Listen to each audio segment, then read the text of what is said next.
The morning my mate rejected me, my mother oiled my hair. She sat behind me on the reed mat in our kitchen, her knees bracketing my hips, her fingers moving through my curls with the careful patience of a woman preparing an offering. Rosemary oil warmed between her palms. It soaked into my scalp, slid down the thick ropes of hair she had spent half the morning parting and twisting, and filled the little room with the smell of herbs, smoke, and all the things we pretended were blessings. "Hold still, Flavia," she murmured. "I am still." "Your mouth is moving." "My mouth has never affected the position of my head." Her fingers paused. That was warning enough.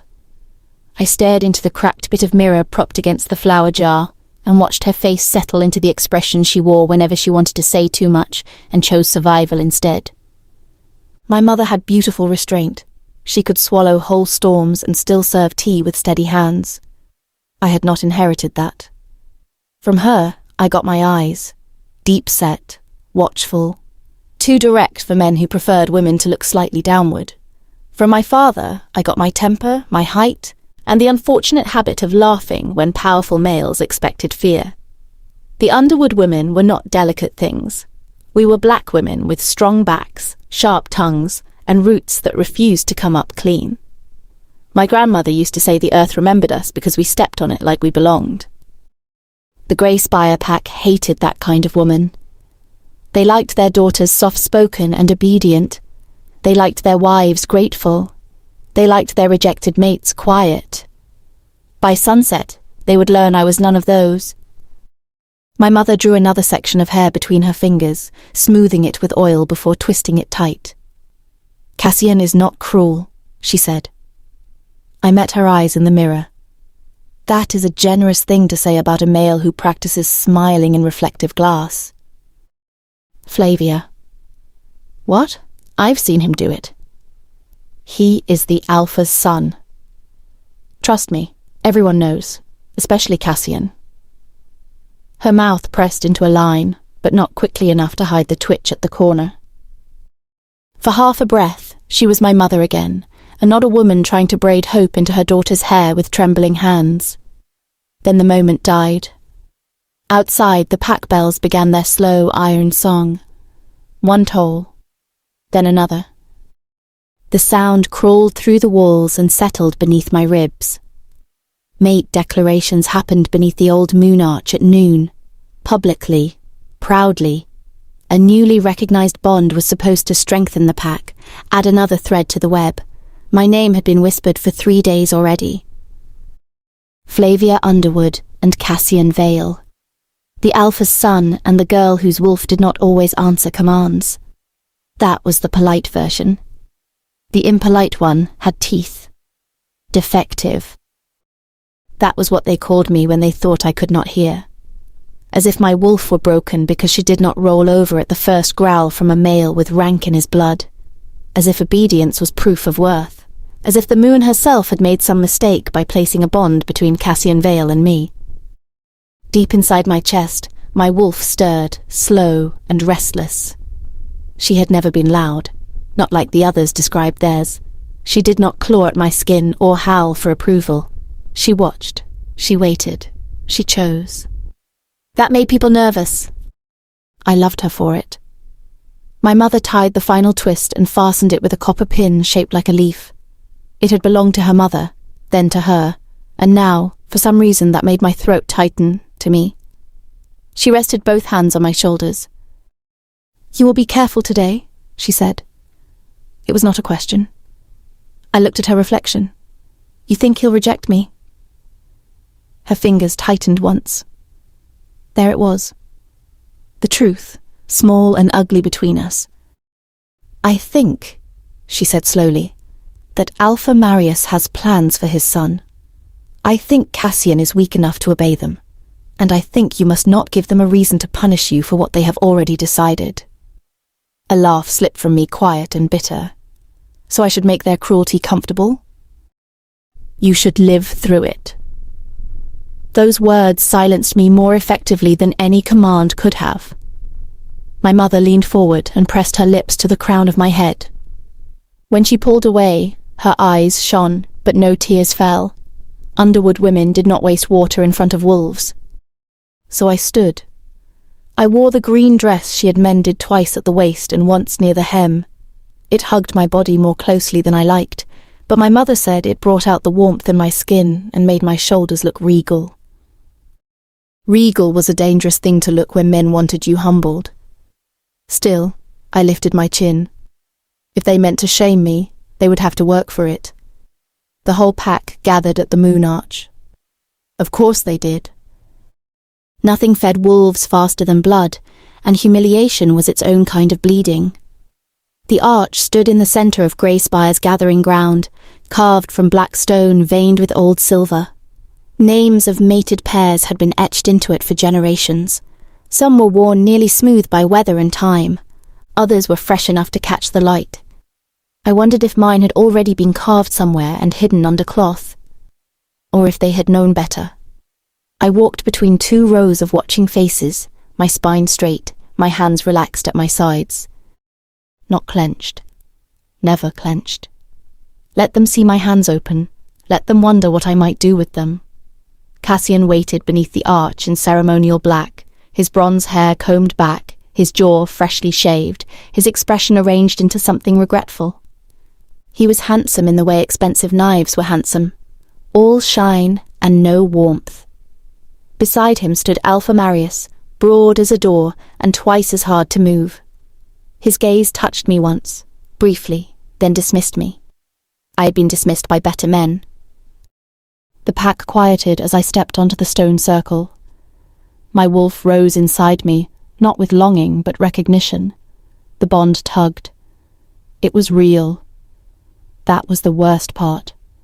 Beneath all my anger, beneath all my contempt, something in me knew Cassian. Something old and unwilling reached toward him because the moon had tied a thread between our souls without asking if he deserved it. Cassian felt it too. I saw it in the flicker of his eyes. For one fragile heartbeat, he looked like a boy standing too close to a cliff. Then his father cleared his throat. Cassian straightened. And the boy disappeared. "Flavia Underwood," he said. His voice carried across the gathering ground. Clean, practiced.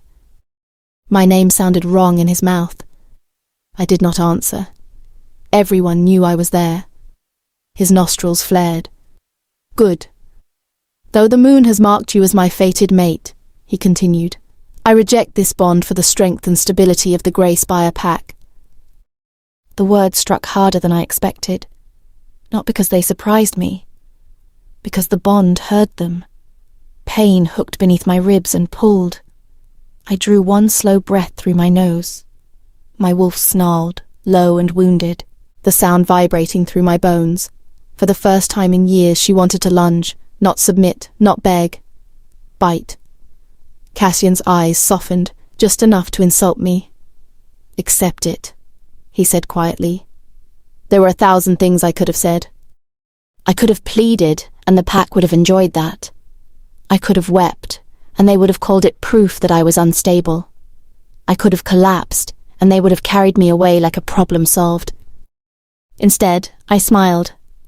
Not kindly. "I accept your rejection, Cassian Vale," I said, clear enough for the old wolves in the back to hear. "May your chosen bond be less cowardly than your spine." Silence dropped over the gathering ground. Beautiful silence. Then someone gasped. Cassian's face tightened.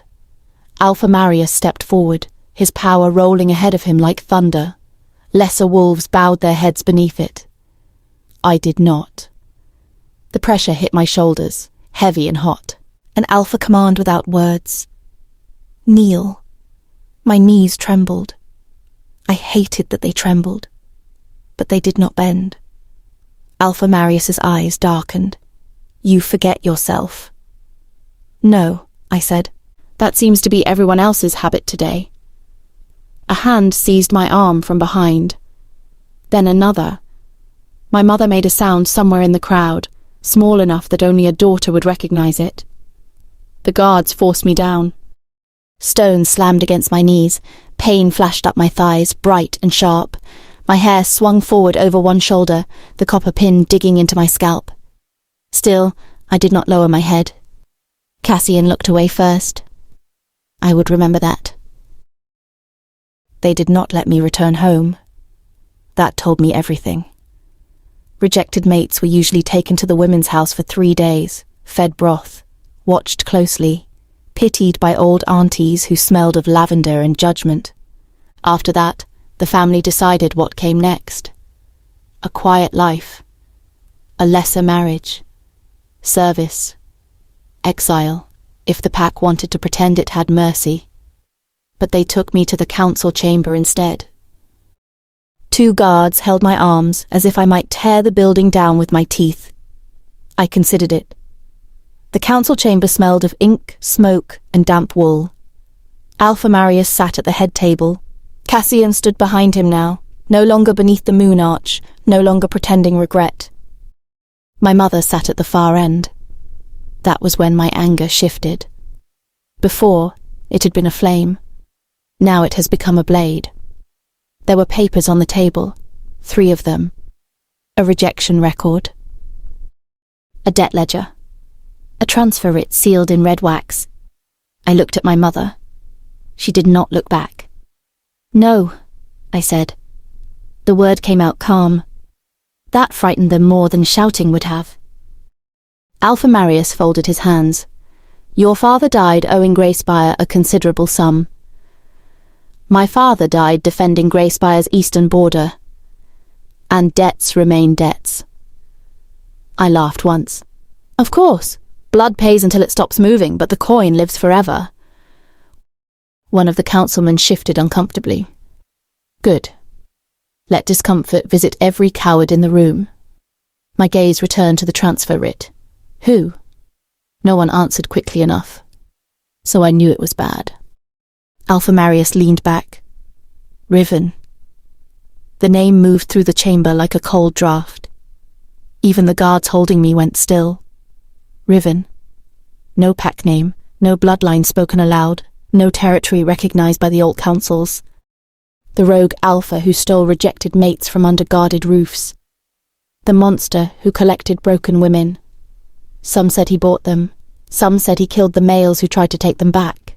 Some said he kept an army of abandoned mates in the dead forest beyond the northern ridge, all of them bound to him by fear. No one agreed on the details. Only the warning stayed the same. If Riven wanted something, locks did not matter. My pulse beat once, hard. Then again. I looked at my mother. "You signed this?" Her hands twisted in her lap. That was enough to answer. A strange quiet opened inside me. Not peace. Never that. Something colder. "You sold me," I said. Her face broke then. Just a little. Just enough. "I saved your brothers," she whispered. There it was. The knife with a family name carved into the handle. I had 2 younger brothers with my father's smile and my mother's softness. Boys who still believed pack loyalty meant protection. Boys who had not yet learned that wolves ate their own when winter got long enough. Alpha Marius had not needed chains for my mother. He had used them. I swallowed the ache before it reached my face. How much was I worth? "Flavia," my mother whispered. "No." I looked at the Alpha. "I want to know the price of defective goods." Cassian flinched. I gave him my sweetest smile. Alpha Marius's voice hardened. "Enough." "Not nearly." He nodded once. The guard behind me shoved a strip of cloth between my teeth and tied it cruelly tight at the back of my head. I jerked against him, rage flooding my mouth with the taste of linen and dust. My wolf surged, but something cold snapped around my throat before she could rise fully. A collar. Wolfsbane laced iron. The burn was immediate. I arched, breath catching as fire crawled under my skin. Not enough to kill. Enough to remind. My wolf recoiled with a wounded snarl, forced back into the dark of me. Alpha Marius stood. "You will be transferred at dusk. Until then, you will remain silent." I stared at him over the gag. Silent was not the same as obedience. He knew it too. That was why he would not meet my eyes for long. They put me in the old grain shed until the buyer came. Not a cell. Gracespire did not have cells officially. We had storage rooms with locks on the outside and stains no one discussed. I sat on the floor with my back against a sack of barley, wrists bound in front of me, collar burning steadily at my throat. Through the cracks in the wall, I watched the afternoon crawl toward dusk. No one came for me. Not my brothers. Not Cassian. Not my mother. I told myself I preferred it that way. Lies were useful things if you did not lean on them too hard. When the sun lowered behind the trees, hoofbeats sounded beyond the shed. Slow, unhurried, not Gracespire rhythm. The lock turned. I lifted my head. A woman stood in the doorway. She was tall, scarred across the mouth, and dressed in black leather without a single pack crest on her body. 2 males waited behind her, but neither stepped ahead of her. Interesting. Her gaze moved over me once, not hungry, not pitying, assessing. Then her eyes narrowed at the gag and collar. Who did that? No one answered. The woman looked toward the yard, where Alpha Marius waited with his council and his pride arranged around him. Our Alpha paid for her alive, she said, not damaged. Our Alpha. Riven. My stomach tightened around the name. Alpha Marius's smile was thin. She has a mouth. The woman stepped inside. She crouched in front of me and reached for the knot at the back of my head. I jerked away. Her hand stopped mid-air. Smart woman. I'm removing it, she said. Bite me after if it helps. Despite myself, I almost laughed. Almost. She untied the gag and pulled it free. Air hit my mouth. I worked my jaw slowly, refusing to show how badly it hurt. The woman waited. I spat blood onto the floor between us. Tell your Alpha, I said, voice rough. If he wanted someone grateful, he bought the wrong woman. For the first time, her expression shifted. Not into amusement. Something sharper. Respect, maybe? Or warning. He knows what he bought, she said. Then she unlocked the chain from the wall and stood. Outside, Gracespire watched as I was led toward the waiting cart. No one cheered. No one jeered. Cowards were always quiet once the deed was done. At the edge of the yard, I looked back. My mother stood beneath the council steps, one hand pressed to her mouth. My brothers were nowhere to be seen. Cassian remained beside his father, his shoulders rigid, his eyes fixed on the ground. I hoped my face haunted him. I hoped every mate bond he ever touched felt like my rejection sitting beneath his tongue. Then the cart door opened. The woman in black gestured to me inside. Beyond Gracespire's gates, the northern road waited beneath the coming dark. Somewhere at the end of it was Riven, rogue Alpha, monster, collector of broken mates. I climbed into the cart with my spine straight and my wrists bound. They could sell my body. They could silence my mouth. But whatever waited for me in Riven's territory would learn the same thing Gracespire had failed to understand. Broken things still had edges. The cart did not smell like blood. It should have.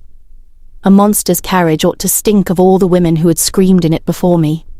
Old fear, rot, sweat soaked into wood. Something the inside had been swept clean. Fresh straw covered the floorboards. A folded wool blanket sat on the bench opposite mine, and the wood smelled faintly of cedar oil, as if someone had taken the time to polish the place where ruined women were carried away. That irritated me more than filth would have. Cruelty was easier when it looked like itself. I sat with my bound wrists in my lap and my back straight against the wall of the cart, refusing to lean, refusing to tremble, refusing to give Gracespire the satisfaction of watching me fold through the little barred window. The woman with the scarred mouth climbed in after me. She closed the door herself. No shove from behind, no order barked over her shoulder, just one clean pull, one iron latch, and then the cart lurched forward beneath us. Gracespire began to move away. Not fast enough. The woman sat across from me, knees apart, elbows resting on them. Her black leather creaked softly. She had a blade strapped to one thigh and another tucked into her boot. Her hair was cut blunt at her jaw, dark and practical, like she had no patience for anything that could be grabbed in a fight. She studied my face. I studied hers harder. "Drink," she said. She held out a water skin. I looked at it, then at her. "Does it come with poison or a lesson?" "Water." "How disappointing." "I can give you a lesson after, if you miss being lectured." That almost pulled a smile from me. Almost. I did not reach for the water skin. The woman sighed through her nose, uncorked it, and drank first. A real swallow. Then another. Only after that did she offer it again. "Better?" "No," I said. But I took it. My fingers closed around the leather, stiff from the binding at my wrists. I drank slowly at first, because pride was a foolish thing, but still mine. Then the water hit the raw ache in my throat, and my body betrayed me. I drank until my stomach tightened and the woman's brow lifted. When I lowered the water skin, I wiped my mouth with the back of my hand. "Careful," she said. "Too much too quickly and you'll make yourself sick." "Is that a concern?" Observation. "Your alpha trains all of you to speak like doors closing?" That time her mouth moved, not quite a smile, a warning that had learned manners. "My name is Mara." I didn't ask. "No, but you were going to need something to call me besides your alpha's dog." I leaned back against the cart wall. That depends on how honest we plan to be with each other. The wheels struck a rut. Pain shot up my spine and settled where the wolfsbane collar burned against my skin. I bit down hard enough to taste blood again. Mara noticed. Of course she did. Her eyes dropped to the collar. The scar at the corner of her mouth tightened. Greyspire insisted that we stay on until we crossed their boundary. How generous of them not to trust the woman they sold. They were afraid you'd shift before we left. They should be. Probably. The answer was too calm. It took some of the pleasure out of hating her. Outside, the last houses of Greyspire slid past the cart window. Timber walls, smoke holes, faces half hidden behind curtains. The pack that had known me since childhood watched me leave the way people watched plague pass through a village. Fearful, fascinated, relieved it had chosen someone else. I searched for my brothers. I hated myself for it. My gaze moved from doorway to doorway, catching on every small figure, every flash of dark hair, every boy's narrow shoulder. Nothing. My mother had kept them away. Good, I told myself. Better they remember me angry than bound. Better they not remember this at all. The cart rolled through the outer gate. Iron groaned above us. No one called my name, no one came running, no one begged the rogue woman to stop. Greyspire let me go as cleanly as if I had never belonged to it. And because the world enjoyed being cruel in precise little ways, that was when the grief found me. Not loud, not dramatic, nothing worth putting in a song. Just a hollow place under my ribs where my pack had once sat. I had despised Greyspire. I had mocked its rules, hated its alpha, distrusted its smiles. Still, land knew blood, paths knew footsteps. Walls remembered girls who had run barefoot through summer mud and stolen honeycakes from solstice tables. I had belonged there before they decided belonging had a price. My wolf shifted inside me, sluggish beneath the wolfsbane burn. She did not whine. She never did. But she pressed her wounded silence against my bones, and I understood. We had been cast out by the same teeth that raised us. Mara watched the road through the opposite window. Do you want to ask where we're going? I know where we're going. No, you know the stories. Stories have teeth. So do lies. I gave her a sharp look. And what is the truth, Mara? For a moment, only the wheels answered. Wood over stone, harness leather, horse breath, the steady rhythm of leaving everything behind. Then she said, The truth is, you'll reach Riven's territory alive if no one does anything stupid. That's your truth. That's tonight's truth." I laughed once, dry and humorless. How comforting. It wasn't meant to be. I turned back to the window. The road climbed steadily north. Trees thickened on either side, their branches knitting overhead until the evening sky became a narrow strip of darkening blue. Grey Spire's boundary stones appeared at the bend, 3 slabs of old rock carved with the pack crest, each one stained by generations of territorial marking. My pulse changed when I saw them. Pack boundaries were not walls, not truly. A stranger could walk across one if they were foolish or invited. But wolves felt them. The land recognized its own. It pressed a warning into the blood. The cart slowed. Mara reached beneath her coat and drew out a small iron key. I straightened. Her eyes met mine. "Hold still." "If you touch me wrong, I'll bite off one of your fingers." "Choose the little one. I use the others." Against my will, I stared at her. She reached for the collar. Every instinct in me screamed not to let a stranger's hands near my throat. My shoulders went rigid, my jaw locked. My wolf, weak as she was, raised her head in the dark of me. Mara stopped before touching me. "May I remove it?" The question struck harder than it should have. Not because it was gentle, because it was unnecessary. She had the key. I had bound wrists. There were 2 riders outside and a locked cart door between me and escape. She could have done whatever she wanted and called it mercy afterward, the way powerful people always did. Instead, she waited. I hated her a little for that too. "Do it," I said. The key slid into the lock. There was a click. The collar opened. The moment the iron left my throat, air touched the burned ring of skin beneath it, and I sucked in a breath before I could stop myself. My wolf surged forward, then staggered. The wolfsbane had done its work. She was there, but dulled, angry, unsteady on her feet inside me. I felt her press against my ribs, felt her hatred bloom like heat. Soon, I promised her silently. Not forgiveness. Not peace. Just soon. Mara set the collar on the bench beside her, as if it was something filthy. "Wrists." I held them out. She cut the rope instead of untying it. One clean slice. My hands fell apart, suddenly my own again. The skin around my wrists was rubbed raw. I flexed my fingers slowly, feeling pins of sensation wake beneath my warm brown skin. "You're either confident or stupid," I said. "Both, depending on who you ask." "If I run?" "The forest will bring you back or eat you."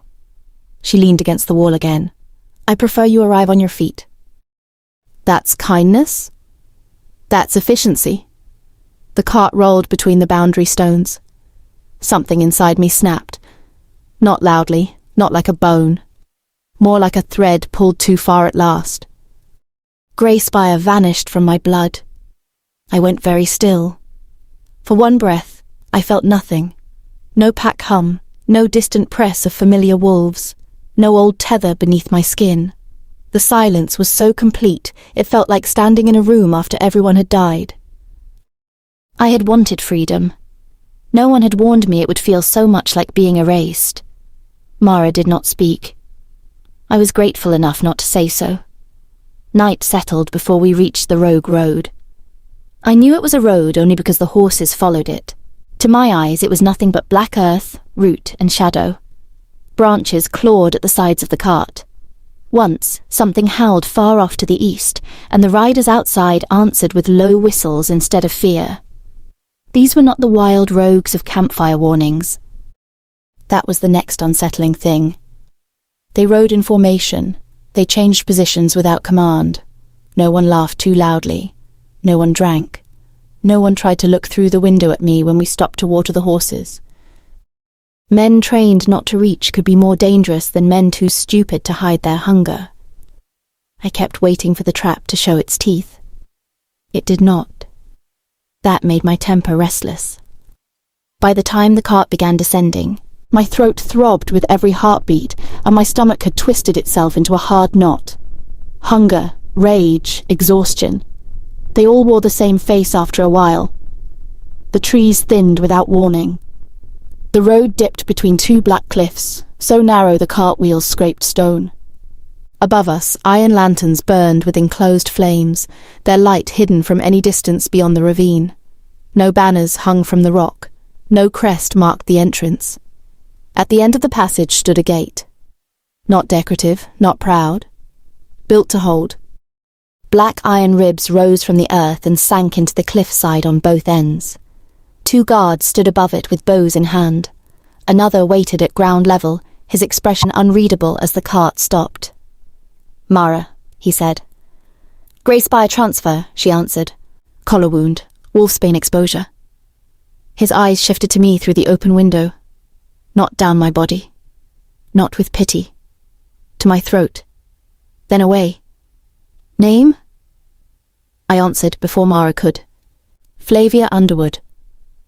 The guard repeated it once, committing it to memory or record.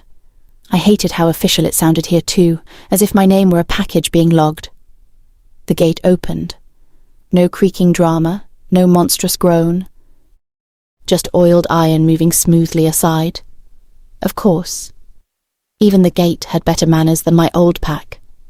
The cart rolled through, and Riven's territory revealed itself one piece at a time. I had expected cages. I had expected tents full of chained women, mud, blood, a pit where a rogue alpha displayed what other packs had thrown away. Instead, I saw stone paths, low buildings with steep roofs, smoke rising from chimneys, a long hall with warm windows, a training yard where 3 women moved with practice blades under the eye of a red-haired instructor. One woman laughed when she was disarmed, breathless and bright, and the instructor tapped her shoulder before showing her the motion again. Near a well, 2 others carried buckets between them, arguing over something I could not hear. Laundry snapped on a line. Herbs hung drying beneath an awning.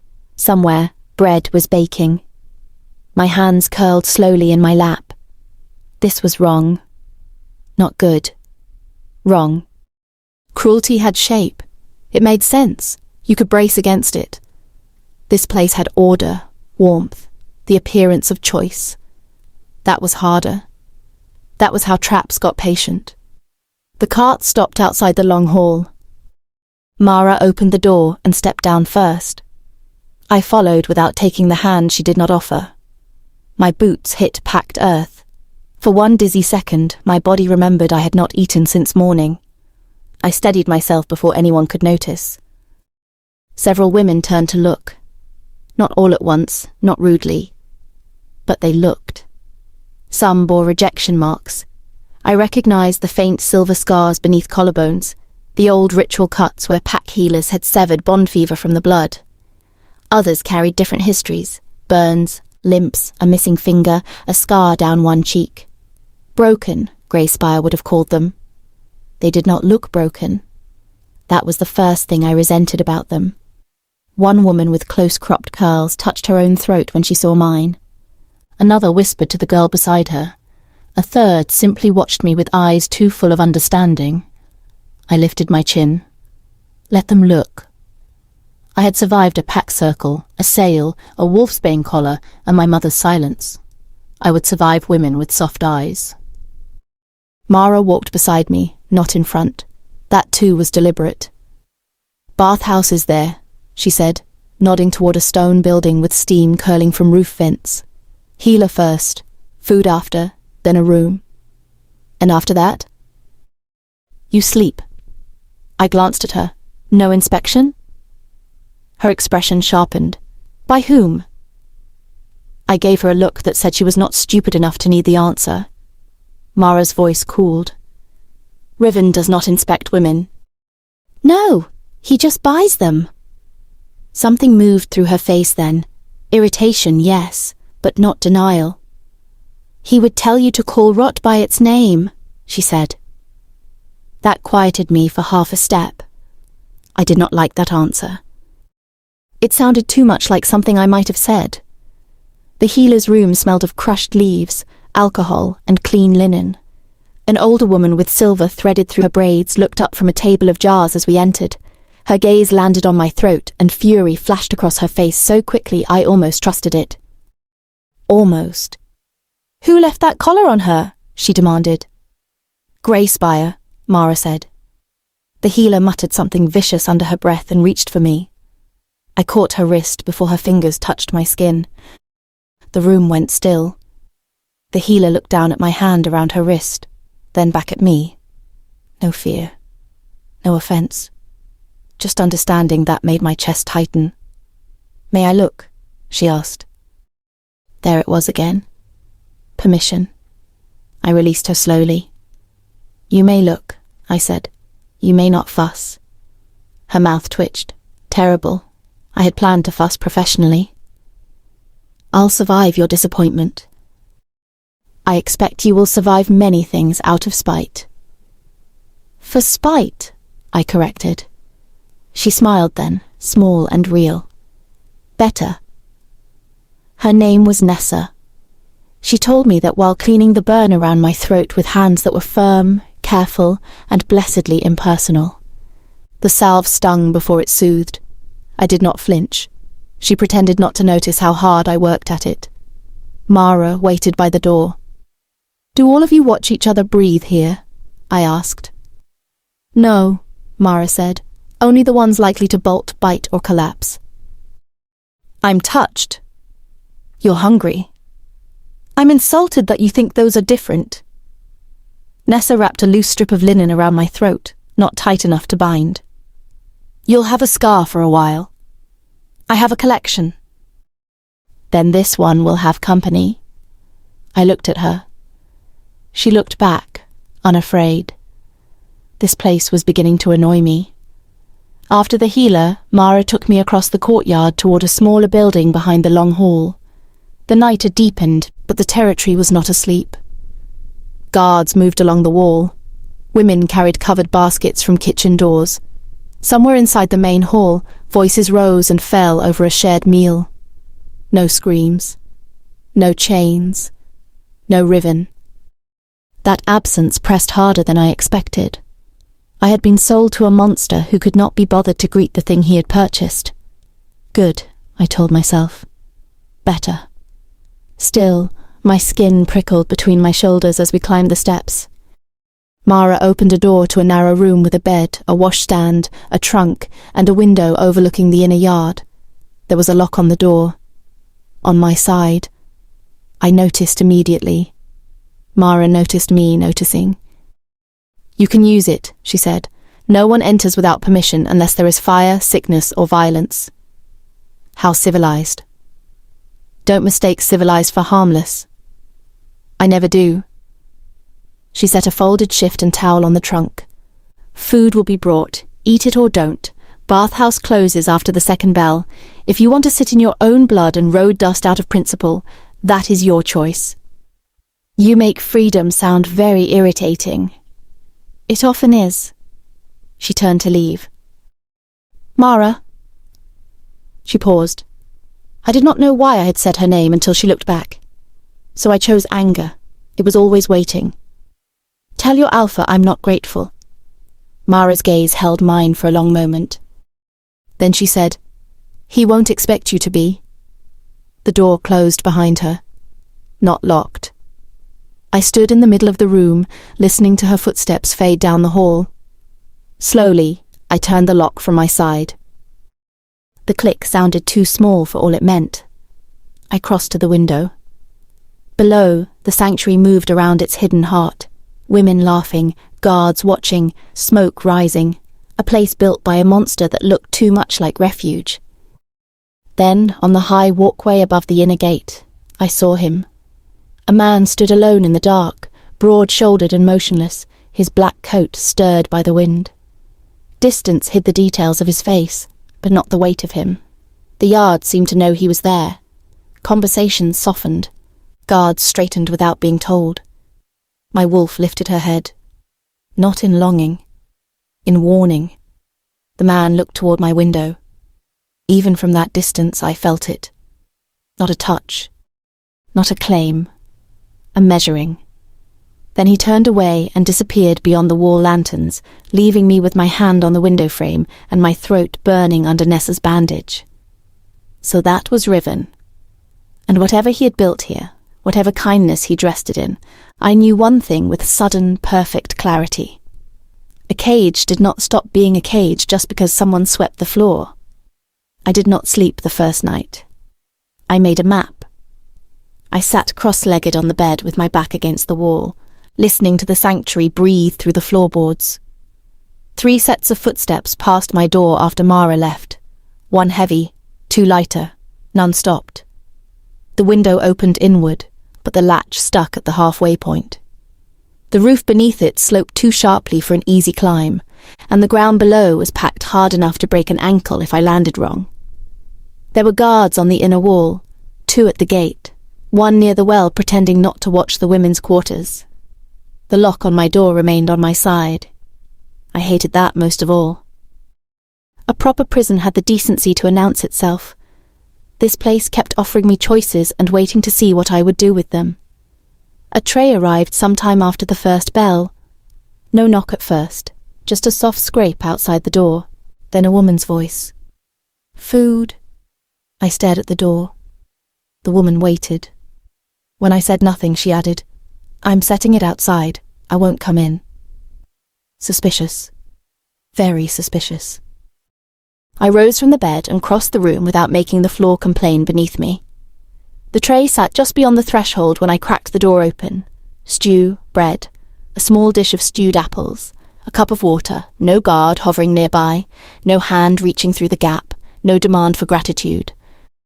At the end of the hall, a woman with close-cropped curls stood with an empty basket on her hip.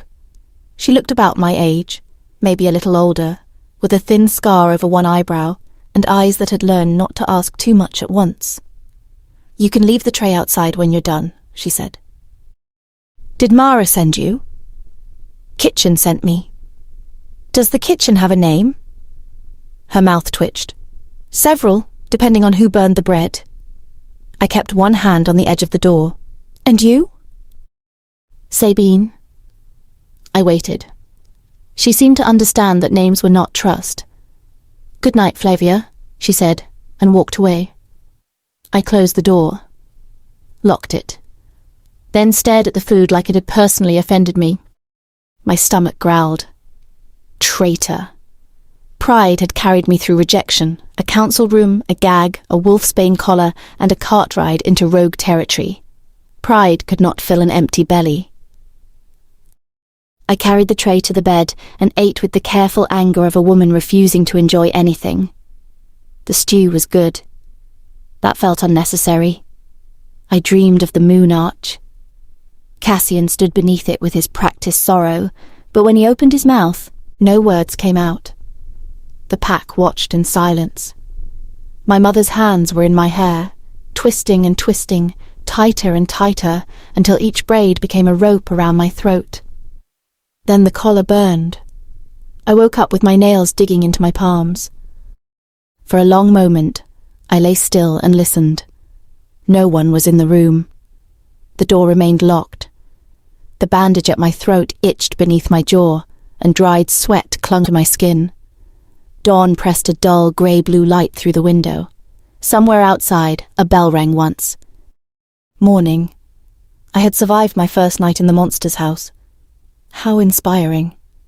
A folded stack of clothes sat on the trunk. It had not been there when I went to sleep. I moved before thought had fully formed, crossing the room and checking the lock. Still turned. The window? Still latched. My gaze dropped to the clothes. Trousers, a soft tunic, thick socks, undergarments wrapped discreetly in cloth, all clean, all roughly my size. Beneath them lay a note. "For when you are ready. Nessa. Not Riven. Not Mara. The healer." That eased nothing, so I told myself. Still, I changed. Not because I was accepting charity, not because I was settling in, because my green dress smelled of road dust, old fear, and grey spire hands, because trousers were better for running. Because if I was going to be trapped, I preferred to be trapped comfortably enough to think. The clothes fit. Of course they did. That irritated me too.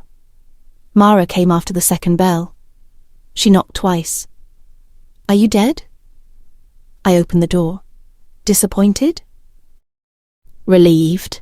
Nessa hates paperwork. Mara looked the same as she had the night before.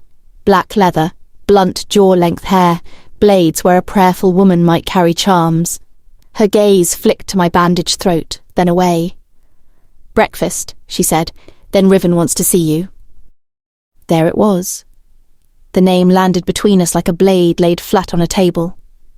I leaned one shoulder against the doorframe. "Does he?" "Yes." How thrilling for him. Mara's expression did not change. "You can refuse." That stopped me. Not visibly, I hoped. "He wants to see me," I said, "but I can refuse."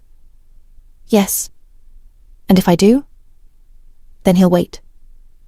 How patient. Not especially. I studied her face, searching for the hook beneath the offer. Mara let me. That was becoming a habit with these people. They let silence sit without rushing to fill it. In Greyspire, silence was a thing men used before a command. Here it felt more like a door no one would force open. I disliked doors on principle. "Fine," I said. "Breakfast first." "I'm not hungry." My stomach chose that moment to betray me again. Mara looked down at it, then back at me. "Your body has a more honest mouth than you do. I will bite you eventually. I've heard better promises." The dining hall was full when we entered. Not crowded, full. Women sat at long tables beneath beams darkened by smoke and age. Some ate quietly, some talked. Some laughed with mouths open and heads tipped back, shameless in a way that made my chest tighten before I could name why. No one lowered their voice when I walked in. They looked, yes. Of course they looked. A new woman in a sanctuary full of discarded ones was never just a person. She was a question with skin around it. But they did not stare like Greyspire had stared. They did not measure me for weakness with hungry eyes. Their attention touched and moved away. Mostly. At the far table, a woman with red gold hair watched me too long. Her beauty was sharp enough to cut cloth. Her fingers rested around a cup she was not drinking from, and when Mara nodded to her, she gave the smallest nod back. Not warm, not hostile. Interested. I stored her away with the window latch and the guard near the well. Mara handed me a bowl of porridge and pointed to an empty place. I sat. A girl across from me, no older than 17, slid a dish of honey closer without a word. One side of her neck bore the faint ridged scar of a forced rejection. I recognized it because every pack used the same knife and called it tradition. I did not thank her. She did not seem to require it. That was a mercy. The seat at the head table remained empty. Not just empty. Untouched. No plate, no cup, no sign anyone expected it to be used. "His?" I asked. Mara followed my gaze. "Yes." "He doesn't eat with his collection?" A few conversations nearby thinned. Good. Let the word bruise. Mara sat beside me, as if I'd not sharpened my voice. "He eats after." "Afraid we'll poison him?" "Afraid you'll all stop eating if he walks in." I looked at her. Her face was calm, but the answer had weight. Across the hall, the red-haired woman's gaze flicked toward the empty chair. Longing passed over her features so quickly I almost missed it. Almost. Something in my stomach tightened around the porridge. Not jealousy. Never that. Recognition. Women conditioned to ache for alpha attention did not stop aching because someone gave them warm beds and bread. Hunger changed shape, that was all. I pushed the honey dish back untouched. Riven's office was not a throne room. That surprised me. I'd expected pelts, bones, a chair built too large, something theatrical enough to satisfy the stories. Instead, Mara took me through the back of the long hall, up a narrow set of stairs, and into a room that smelled of ink, smoke, and rain-soaked stone. Maps covered one wall. Ledgers stood in careful rows on a shelf. A hearth burned low in the corner, and above it hung 3 swords, not displayed as trophies, but positioned where a man could reach them quickly. Riven stood behind a broad table with his back to the window. He did not turn immediately. That should have offended me. It did. But it also gave me time to look. He was tall, not simply tall in the way Cassian had been, or posture and inherited arrogance. Riven had the kind of size that made space rearrange itself around him. Broad shoulders beneath a black shirt, dark hair tied carelessly at the nape of his neck, sleeves rolled to his forearms. No jewelry, no crest, nothing ornamental except the scar that cut from his cheekbone toward his jaw, as if even his face had once been challenged and had won anyway. Then he lifted his head.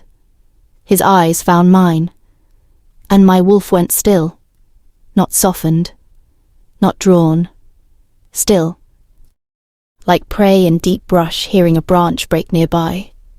Riven's eyes were not kind. They were not cruel either, which was worse. Cruel eyes gave you something to push against. His were controlled, watchful, the gaze of a man who had locked every door inside himself and remembered exactly where he kept the keys. "Flavia Underwood," he said. My name in his mouth sounded nothing like Cassian's. No polish, no performance, just fact. "Riven," I said. Mara shifted beside me. I did not look at her. Riven did. One glance, one silent command. She left the room.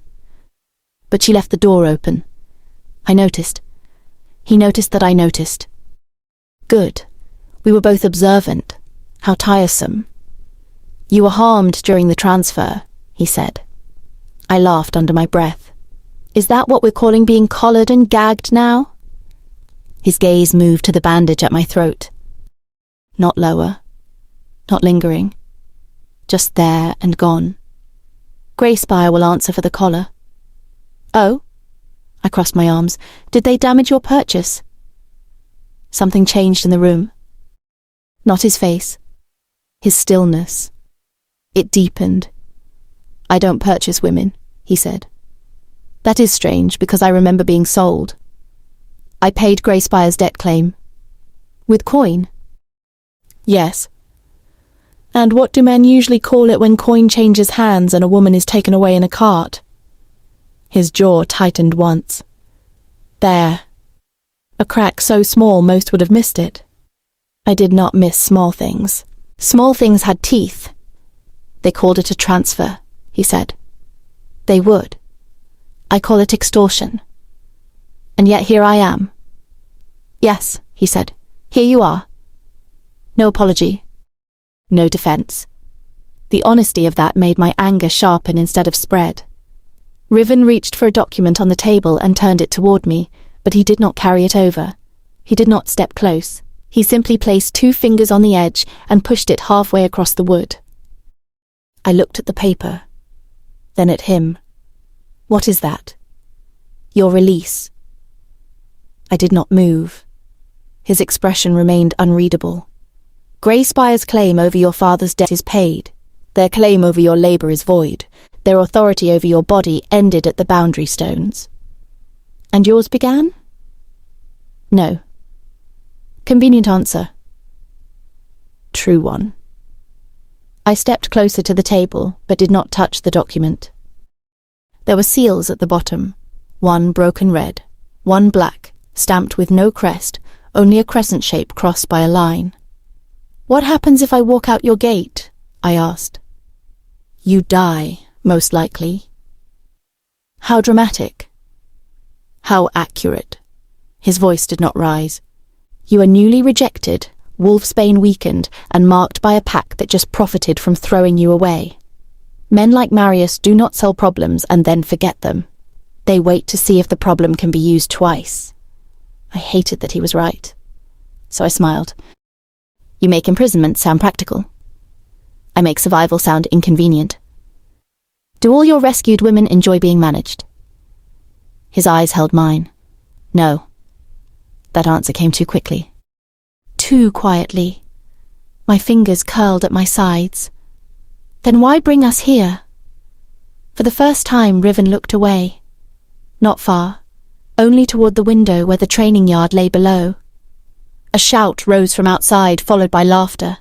Wood struck wood. A practice blade clattered to earth. The sanctuary lived beneath his window. He watched it like a man guarding a wound.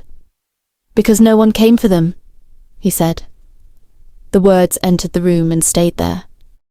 I did not like them. They were too simple, too clean. Simple answers hid rot all the time. "And you did?" I asked. "Yes. Out of the kindness in your noble rogue heart." His gaze returned to me. "No." A chill moved down my spine. Not fear exactly. Recognition again. Honest monsters were harder to dismiss. Riven stepped around the side of the table. My body reacted before my pride could stop it. I shifted my weight back, ready to move. He stopped immediately. Not near me. Not even close. The space between us remained wide enough for a third person to stand. His eyes flicked to my feet, then back to my face. "You don't have to retreat," he said. I wasn't retreating. "No," he said.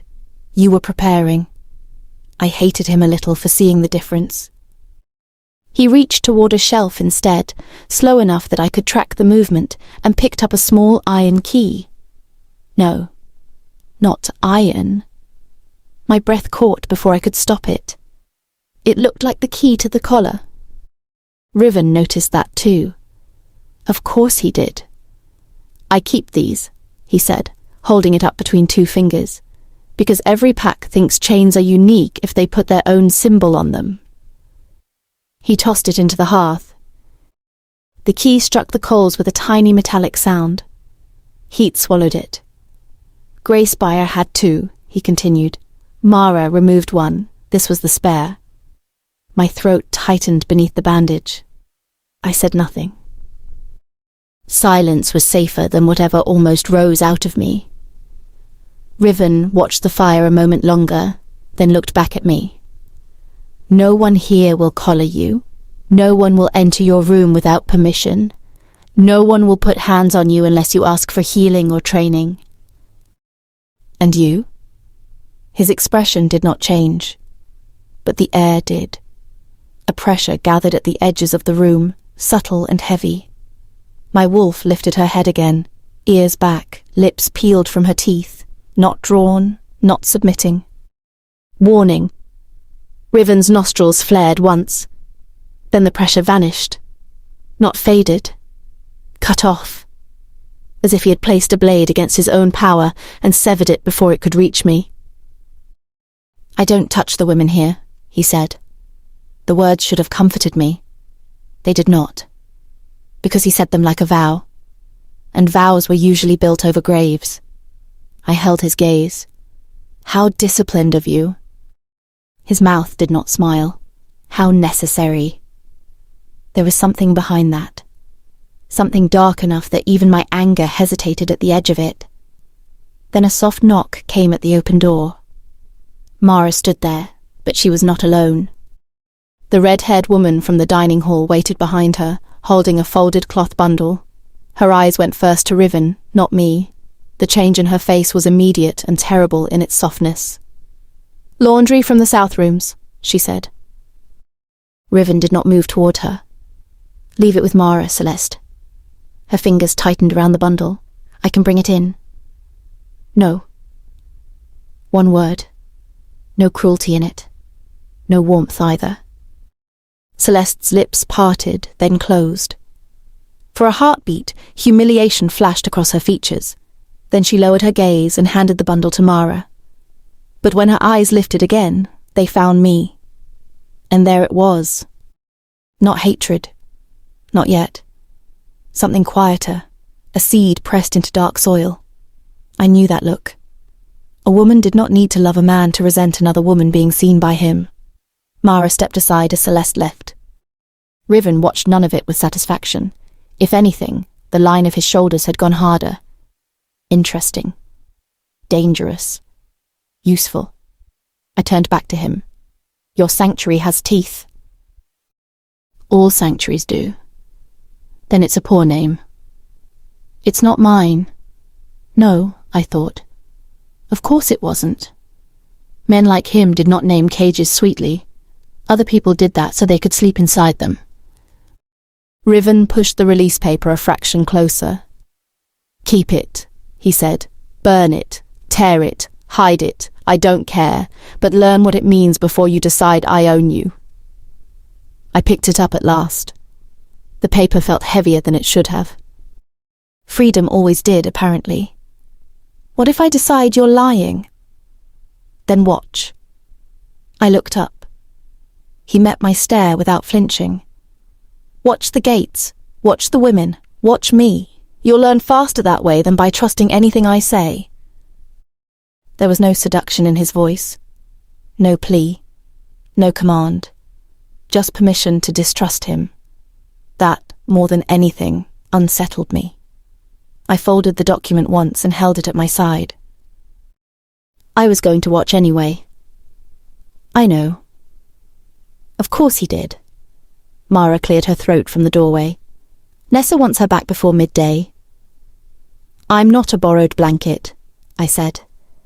Riven's gaze shifted to my bandage again. "No, you're injured. I've had worse." "That isn't the argument you think it is."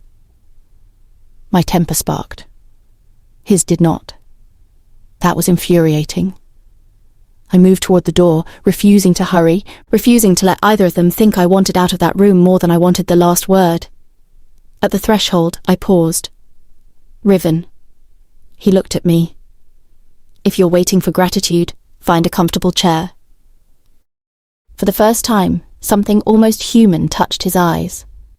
Not amusement. Not softness. Something older and sadder.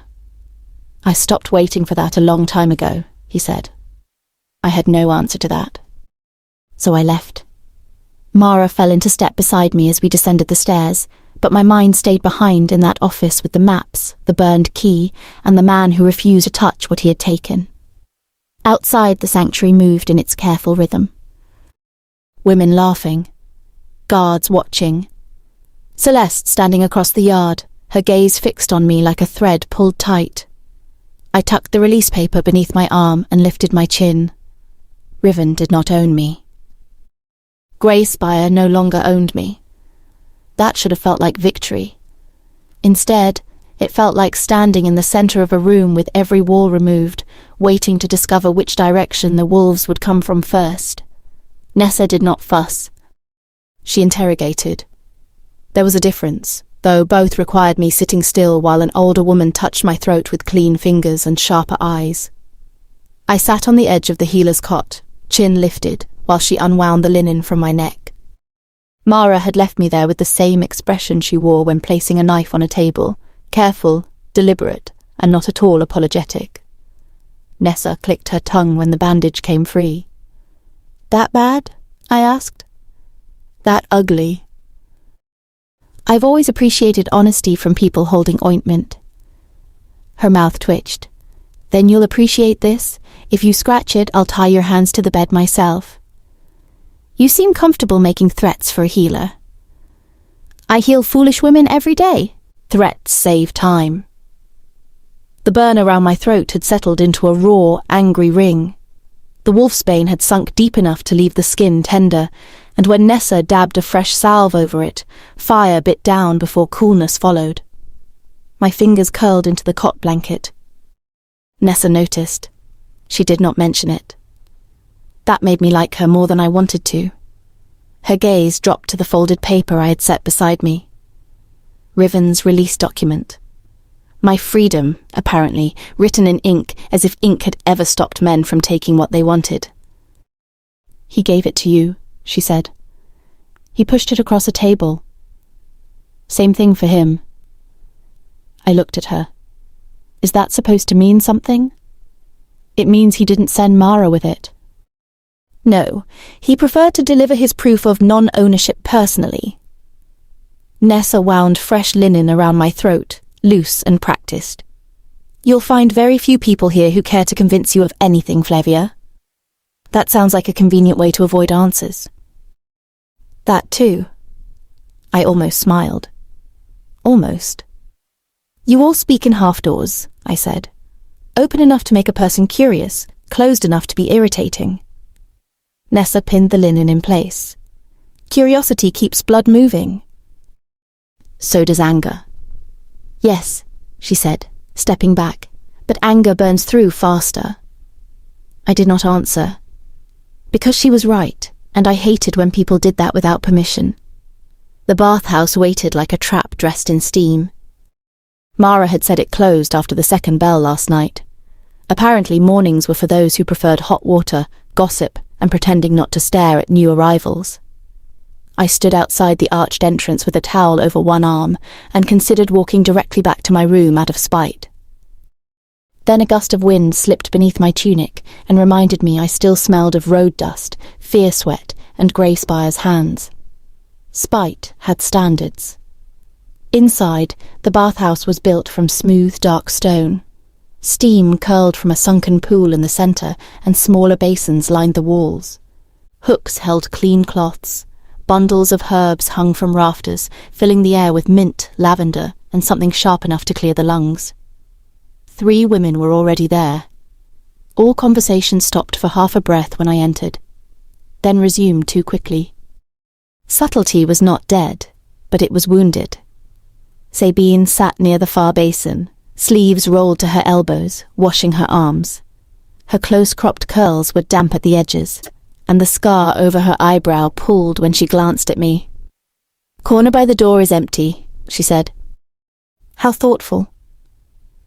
"It's the best place if you need to leave fast." That made me look at her again. She shrugged. "I preferred it my first week." I took the corner. Not because she suggested it. Because it was the best place. I set my towel on the bench and kept my back to the wall as I loosened the ties of my tunic. No one watched me undress. Not openly. That too was strange. In Grey Spire, women were always watching other women, judging hips for bearing, skin for bruises, posture for obedience, hair for signs of neglect. Here, the looks were different, quicker, weighted with memory. They were not measuring whether I was useful. They were measuring how recently I'd been hurt. I hated being readable. The hot water stung when I sank into it. I held myself still and let the heat climb my body, up my legs, my spine, my shoulders, stopping just beneath the bandage at my throat. For one dangerous moment, my body softened. I despised it immediately. Sabine slid a small clay pot along the stone ledge toward me. "Soap? I have hands." I noticed. They look angry. My hands have excellent judgment. She laughed under her breath and returned to scrubbing her arm. The woman nearest the main pool was older than me, with a missing finger on her left hand and a wedding mark carved out of the skin beneath her collarbone. She caught me looking and lifted the hand. "Branca," she said. "Lost the finger to a mate who said I reached for too much." I met her gaze. "Did you?" "Absolutely." Another woman snorted from behind a curtain of wet hair. She was younger, with freckles across deep brown cheeks and a scar running from her temple into her hairline.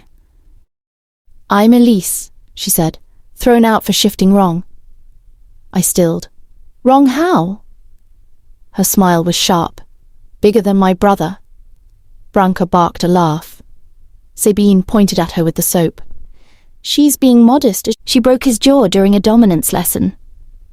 "He put his hand on my neck," Elise said. "Then his jaw chose its fate," I said. Elise stared at me for a moment. Then she grinned. Just like that, the air changed. Not safe. Never safe.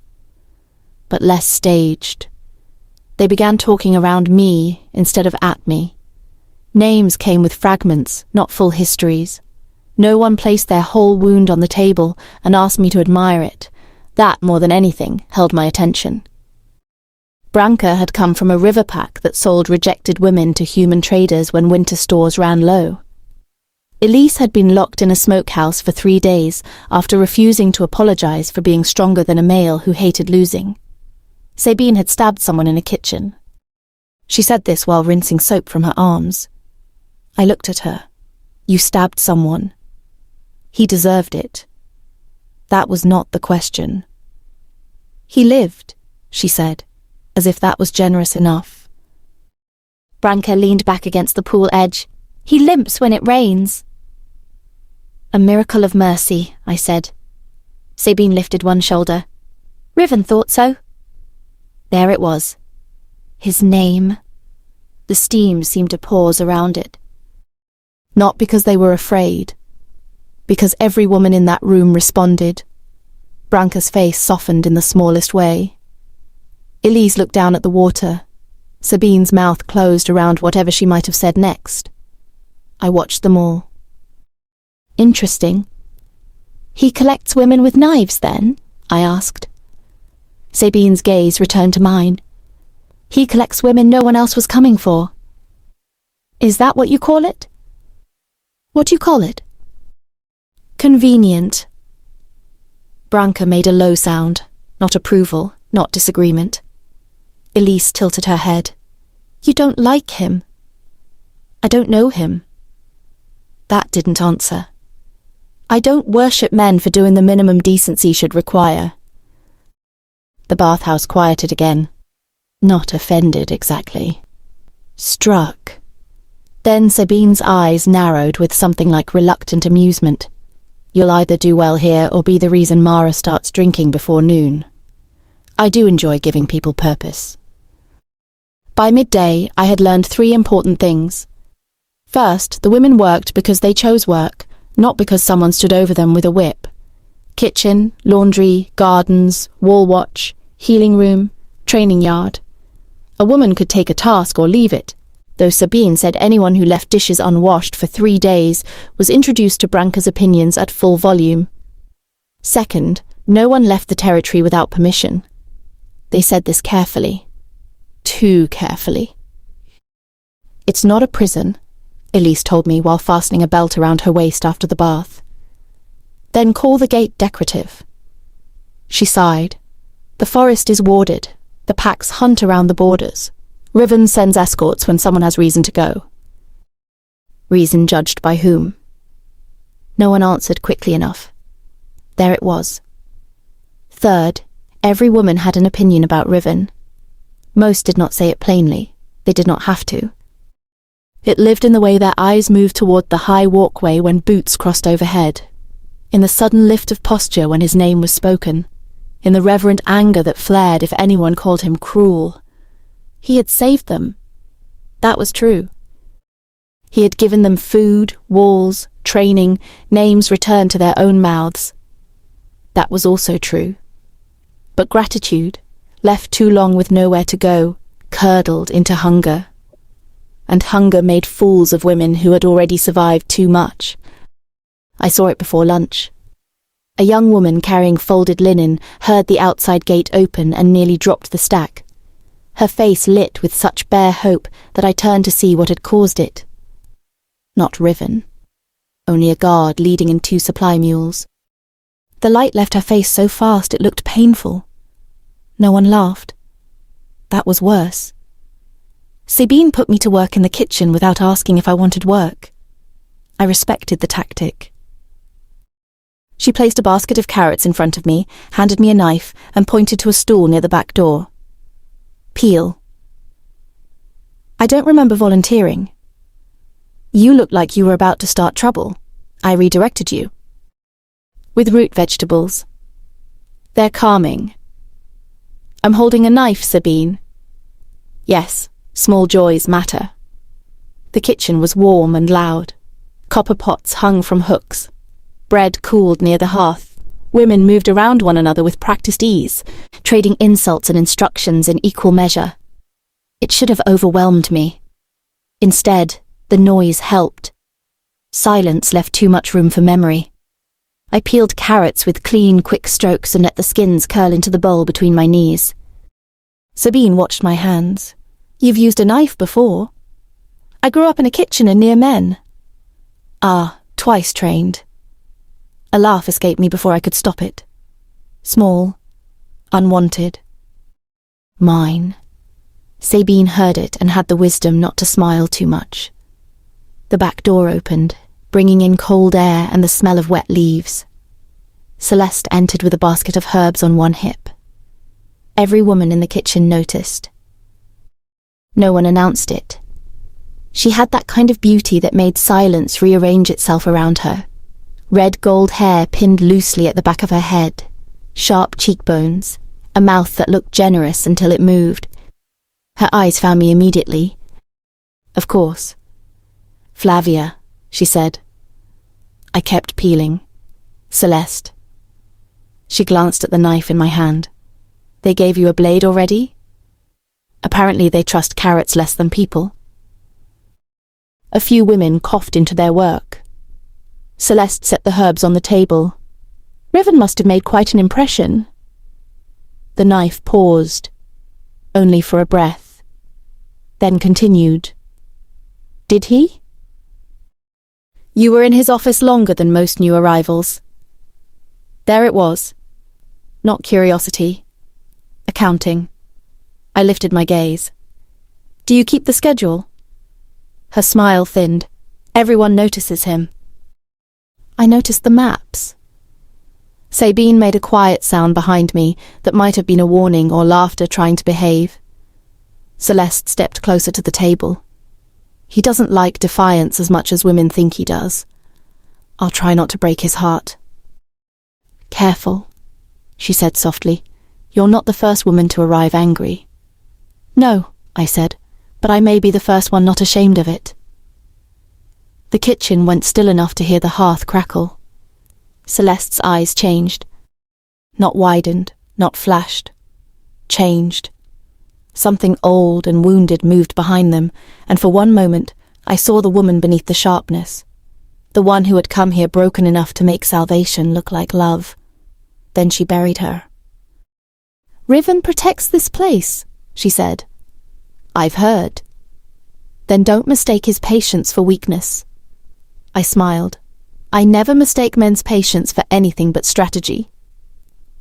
Celeste held my stare. Sabine took the herb basket from her hands with casual force. Thank you. We'll ruin the stew properly now. For a moment I thought Celeste might say more.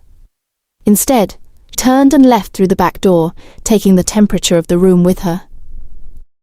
Only after she was gone did Branka, who had apparently appeared by the flower bins without making a sound, mutter, "That one's going to chew glass before the week ends." I looked at Sabine. Is she always like that? Sabine resumed chopping. No. That answer bothered me. Then what is she like? Sabine's knife struck the board once, twice, 3 times. Lonely, she said. I had no clever answer for that. Riven entered the dining hall just before evening meal. No announcement. No guard calling his title. One moment the hall was alive with noise, bowls, benches scraping, women talking over each other.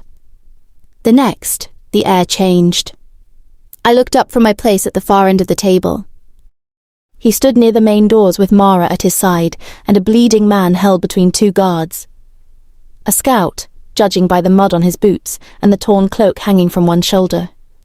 Blood ran from his temple into his beard, but he was conscious enough to keep trying to stand without help.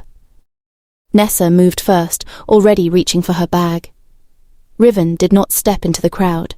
He stayed at the threshold, as if there were an invisible line he refused to cross unless necessary. Women turned toward him. Not all. Enough. The young woman with the linen stack clasped her hands together beneath the table. Elise straightened. Branka's expression tightened with concern. Celeste rose halfway from her seat before catching herself. Riven's gaze swept the hall once. Measured damage. Counted faces. Found Nessa. Eastern Ridge, he said. 2 miles out. Arrow wound. Not ours. The hall lost its last scraps of warmth. Mara's hand went to the blade at her hip. Nessa guided the injured scout toward the healer's room, barking for boiling water and clean cloth. Women rose immediately to help. Riven still did not move deeper into the hall. His eyes passed over the room again. This time, they stopped on me. Only for a second. Less than that, maybe. But Celeste saw. So did Sabine. So did I. My wolf lifted her head inside me, alert and silent. Riven looked away first, not like Cassian had from cowardice, but like a man cutting a thread before it tightened. Then he turned to Mara. "Lock the outer gate," he said. "No one leaves the inner yard until I know who crossed the ridge." A ripple went through the women. Fear. Not of him. Of whatever had found its way close enough to bleed at the door. I set down my spoon slowly. The sanctuary had walls. The sanctuary had rules. The sanctuary had women who looked at their saviour like hunger and prayed he would never notice. And somewhere beyond the eastern ridge, someone had drawn blood close enough to remind us all that hidden things only stayed hidden until someone began to hunt. The dining hall did not empty. It fractured. Women rose from benches in uneven pieces, some rushing toward Nessa, some standing frozen with spoons still in hand, some turning toward the doors, as if an enemy might already be crossing the yard. Fear had a smell. Not sharp like blood, not sour like panic. Quieter. It moved beneath the bread, the stew, the smoke in the rafters. It threaded through the room and settled under every tongue. I stayed seated with my hand around my spoon, watching. Riven stood at the threshold like the only fixed thing in a room full of startled breath. The injured scout sagged between the guards, one hand pressed to his side now, blood sliding between his fingers. His temple wound had looked dramatic, but the real danger was beneath his ribs. Nessa saw it too. "Move!" she snapped. People moved. No one argued with a healer holding a leather bag and murder in her eyes. Mara stepped into the hall. In yard only, shutters latched, no one near the east wall unless posted. A woman near the hearth whispered, "Was it Grey Spire?" My spoon stopped moving. The word did not belong here. Not in this hall, not wrapped around warm food and women who were still learning how to laugh without permission. Mara's gaze cut to the woman. "We don't know yet." That meant maybe. That meant enough. I set the spoon down carefully. Sabine noticed. Of course she did. She leaned across the table and lowered her voice. "Don't. I haven't done anything." "You're thinking loudly." A tragic burden for everyone nearby. Flavia. The way she said my name was not warning enough to be a command, not gentle enough to be a comfort. Somewhere between. I disliked between things. Across the room, Nessa disappeared with the scout through the healer's door. Riven turned to follow, but stopped just short of entering. His hand curled once at his side, then relaxed. He did not cross the threshold. Even now, even with his man bleeding, he held himself back like restraint was a second skeleton beneath his skin. I rose. Sabine sighed. "There it is. I'm going to the healer's room." "No, you're going toward trouble wearing clean trousers." "Then admire my improvement." I moved before she could decide whether friendship meant stopping me. Mara intercepted me at the side passage. Naturally. She appeared from nowhere with the grace of a blade sliding free of leather. "Where?" "Healer's room." "No." "You answer quickly. Has anyone told you it makes you seem controlling?" "Many people. Few living." I looked past her. Through the half-open door, I could hear Nessa barking orders, water sloshing into bowls, the scout groaning through clenched teeth. "I know how to hold pressure on a wound," I said. Mara's eyes narrowed. "Why?" "I grew up in a pack. Men bleed. Women clean it." "That's not a recommendation." "It wasn't meant to be." For a moment she studied me, measuring whether I wanted to help or wanted information. Both, obviously. Mara stepped aside. "But if Nessa throws you out, I will not catch you." How heartbreaking. Inside, the healer's room smelled like blood, alcohol, and crushed herbs. The scout lay on the cot with his shirt cut open. He was younger than I'd thought, maybe 30, with a square jaw and mud packed beneath his nails. Nessa did not look up. If you came to hover, leave. I came to be useful. Then wash your hands. I obeyed, scrubbing at the basin until my brown fingers smelled of lye and cold water. Riven stood outside the door, visible through the opening but not inside the room. His eyes moved over everything: the scout's wound, Nessa's hands, Mara's position, me at the basin. He said nothing. That silence irritated me into competence. Nessa pointed to a stack of clothes. Press here, not timidly. I don't do timid. Good.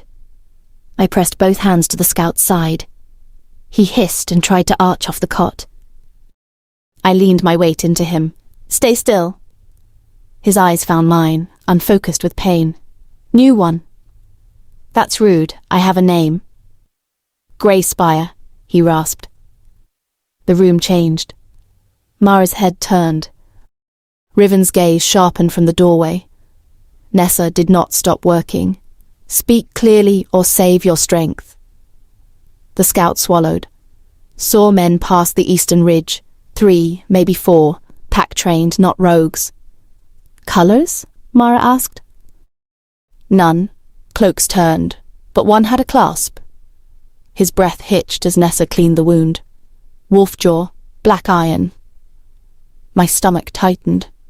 Grey Spire officers wore black iron clasped at the shoulder during patrol, a wolf jaw open around a stone. Cassian had worn one the night he rejected me. My hands did not move from the wound. Could be stolen, Mara said. It could be, Riven answered. His voice was quiet. Too quiet. The scout's eyes fluttered. They asked, at the ridge. Nessa's hands paused for less than a breath. Asked what? His gaze dragged toward me. No one in the room breathed loudly enough to hide the answer. The girl, he said. They asked if the Grey Spire girl had crossed alive. Heat rose behind my ribs, sudden and vicious. Not fear. Something worse. Recognition. Of course, Grey Spire not finished with me. Men like Marius did not sell a woman and lose interest. Not if her suffering could still earn coin, obedience, or entertainment. Nessa swore under her breath. Mara looked to Riven. Riven looked at me. There was no pity in his face. Good. If he had offered pity, I might have thrown the blood-soaked cloth at him. What did you tell them? I asked the scout. Mara's brows lifted slightly. The scout tried to smile and failed. Told them to ask your mother. A laugh escaped me. Small, sharp, wrong for the room. Nessa glared.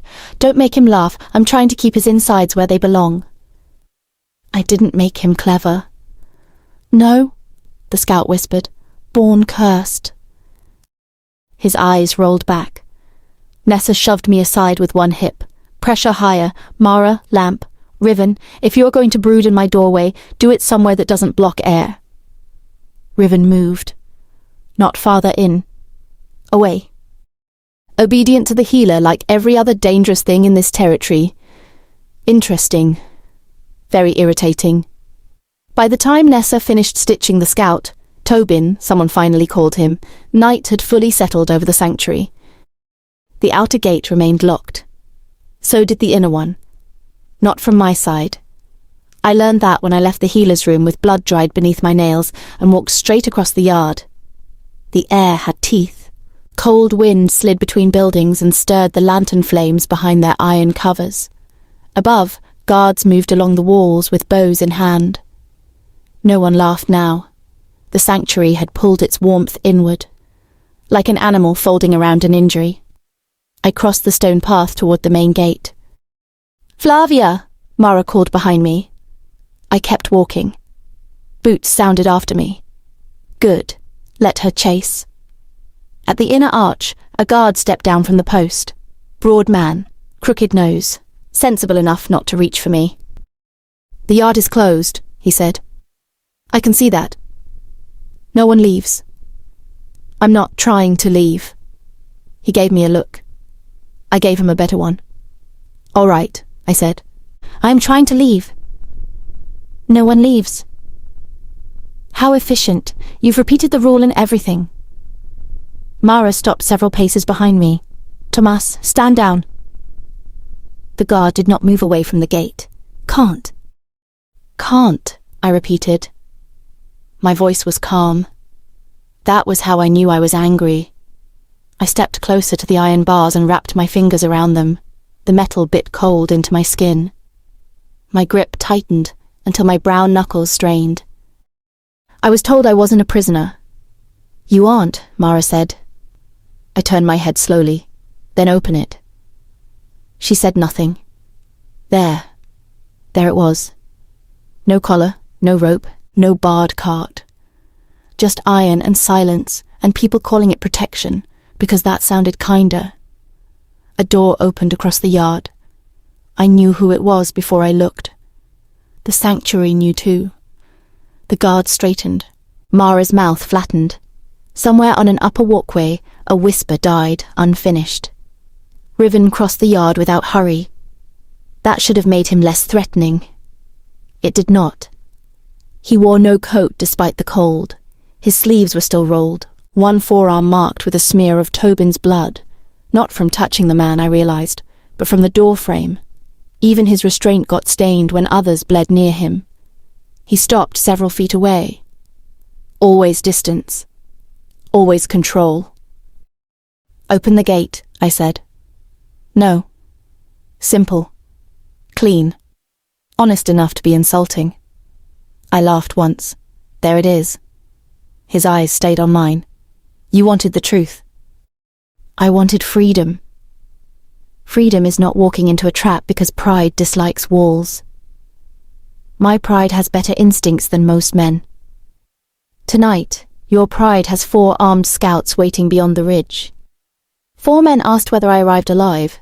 That does not make me helpless. "No," Riven said. "It makes you bait." The word landed hard. Not because it was cruel. Because it fits. I felt Mara shift behind me, as if she expected me to strike him. I considered it. Riven seemed to know that too. He still did not move closer. "I am not bait," I said. "No, but Greyspire may use you as if you are. My pack sold me. And now they may want to know what I paid for." My throat tightened beneath Nessa's bandage. The burn there had begun to itch again, deep and ugly. My wolf pressed against my ribs, awake now, anger making her steadier than rest ever had. "So this is your kindness?" I asked. "Locked gates, armed walls, men deciding where I can stand." "No," he said. "This is my failure to kill the threat before it reached my border." The answer caught me off guard. I hated that. Riven looked toward the eastern wall, where torchlight caught the edge of his scar. "Kindness is not what keeps this place alive." "What does?" "Vigilance, discipline, unpleasant choices."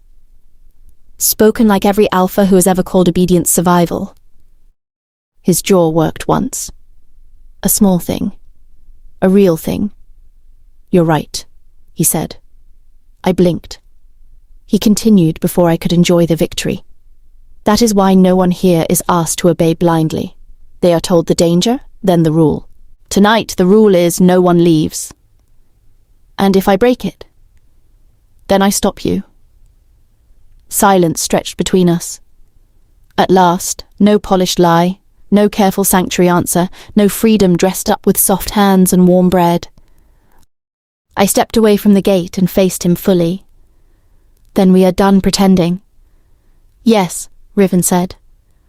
Mara looked at him sharply. But I smiled. Not kindly. Better. Something almost moved through his face. Not amusement. Not approval. A tired understanding, maybe. That made me angrier than if he had threatened me. "You enjoy honesty?" he asked. "I enjoy knowing where the blade is before someone puts it in my back. Then know this, if you still want to leave after dawn, when I know what waits beyond the ridge, I'll give you an escort. To where? Any border that will not hand you back to Marius. And if I choose Greyspire? Mara muttered. Then I'll drag you to Nessa and ask her to check your skull. I did not look away from Riven. Your enforcer is rude. She's often correct. Not the same thing. No, he said, but inconveniently close. The wind shifted. My curls brushed my cheek, loosened from their tie by steam, sweat, and the long day's trouble. I pushed them back, aware of too many eyes watching from windows and walkways. Too many women witnessing Riven speak to me longer than he spoke to most. Celeste stood under the eaves of the laundry building. Of course she did. Her red gold hair was braided over one shoulder, and her arms were folded tight across her chest. The look she gave me was not subtle enough to be called anything gentle. She brought them here, Celeste said. The yard went quiet. Mara turned first. Go inside. Celeste did not move. Her gaze stayed fixed on me. Greyspire asked for her, not us. There it was. The thought others had been careful not to say. Fear did not need much time to find a target. I lifted my chin. If Greyspire frightened you, you should have said so sooner. A flash of hurt crossed her face before anger covered it. I've been here long enough to know what men like Marius do. And yet you aim at me. I aim at the danger. No, I said, you aim where it feels safe. Her eyes narrowed. Riven's voice cut through the yard. Enough! One word. Everyone felt it. Not alpha command, at least not fully. I felt the edge of it, a pressure against the air, but he killed it before it could settle on my bones. Still, Celeste lowered her gaze. That obedience bothered me more than her accusation. Riven looked at her. Flavia did not bring Greyspire to my border. Celeste's mouth tightened. I did, he said. That silenced even the wind for a moment. He did not soften the admission, did not dress it in noble purpose. I took what Marius considered his, Riven said. He answered, that is between him and me. It never stays between alphas, I said. His eyes returned to mine. No, he agreed. It doesn't. Celeste flinched, as if the agreement had cost her something. Then she turned and walked inside. Not running. Not defeated. But carrying her humiliation carefully like a cup filled too high. I watched her go. A smart woman would have felt pity. I was too busy recognizing a future problem. Mara escorted me back to the women's quarters. Not because I asked. Because Riven gave her one glance and she appeared at my side like a curse with boots. I know the way, I said. I know. Then why follow? Because if you climb out a window tonight, I want to be awake enough to insult you properly. How devoted. Deeply. We walked in silence past the kitchen, where Sabine stood in the doorway holding a covered bowl. She thrust it toward me as I passed. Eat. I'm busy being imprisoned. Do it with stew. I'm beginning to understand why you stabbed someone. He interrupted supper too. I took the bowl. Not because I was grateful. Because it smelled good and I was not an idiot. At my door, Mara stopped. Latch your shutters. I opened my mouth. She lifted a hand. Not because you're helpless, because arrows like windows. That was annoyingly reasonable. I entered my room and closed the door before she could add anything else. I turned the lock. The sound did not comfort me. On the bed lay a small bundle wrapped in cloth. I stared at it. For one wild moment I imagined a snake, a severed finger, a Greyspire token. Instead, when I opened it, I found a comb, a vial of hair oil scented lightly with rosemary, and a note in Nessa's sharp handwriting. For your curls, the bathhouse steam dries everything. I should have laughed. I nearly did. Instead, something in my chest clenched so hard it felt like pain. Because cruelty was simple. Cruelty lets you bare your teeth and survive. But this? A locked gate outside. A warm bowl in my hands. A vial of oil chosen by a woman who had noticed my hair without making me feel watched. Kindness pressed against control until I could not tell where one ended and the other began. I set the oil on the table as if it might bite. Then I ate the stew standing up. Out of principle. Halfway through, something slid under my door. A scrap of folded paper. I stopped chewing. For a long moment I listened. No footsteps. No breathing close to the threshold. I crossed the room and picked it up. The handwriting was not Nessa's. Not Mara's. Not Riven's careful. The paper did not become less insulting by morning. I had read it so many times the words had begun to live behind my eyes. He saves. He ruins. 4 words. No name. No threat written plainly enough to respect. Just a little poison folded small and pushed beneath my door by someone with quiet feet. That bothered me more than the message. Cowards with knives had weight. You could hear them breathe. You could watch their shoulders, their hands, the way their eyes moved before they struck. But cowards with paper? They became everyone. By dawn, every sound in the corridor had grown teeth. A floorboard creaked, and I sat up. A woman coughed, and my hand went to the knife Sabine had let me keep after the carrots. A whisper passed beyond my door, and I stood there for 3 full breaths, listening hard enough to make my ears ache. No one came in. No one tried. That should have comforted me. It did not.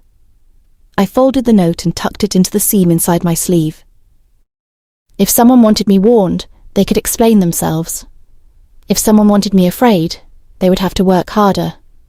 The bell rang once. Then twice. Morning dragged itself over the sanctuary, dull and cold. Through the shutter slats, the yard looked washed in blue-grey shadow. Guards moved along the upper wall with bows on their backs. The outer gate remained closed. The inner yard was awake too early, but not with ordinary work. A locked place had a different rhythm. I knew that rhythm. It lived in the pauses. In the way voices dropped before turning a corner. In the way women glanced towards the walls and then pretended they had not. I washed my face in the basin, tied my curls back, and rubbed 2 careful drops of Nessa's oil between my palms before smoothing them through the ends. The kindness still irritated me. The oil worked beautifully. That irritated me more. When I opened my door, Mara stood at the far end of the hall speaking to 2 women. She looked up immediately. Of course she did.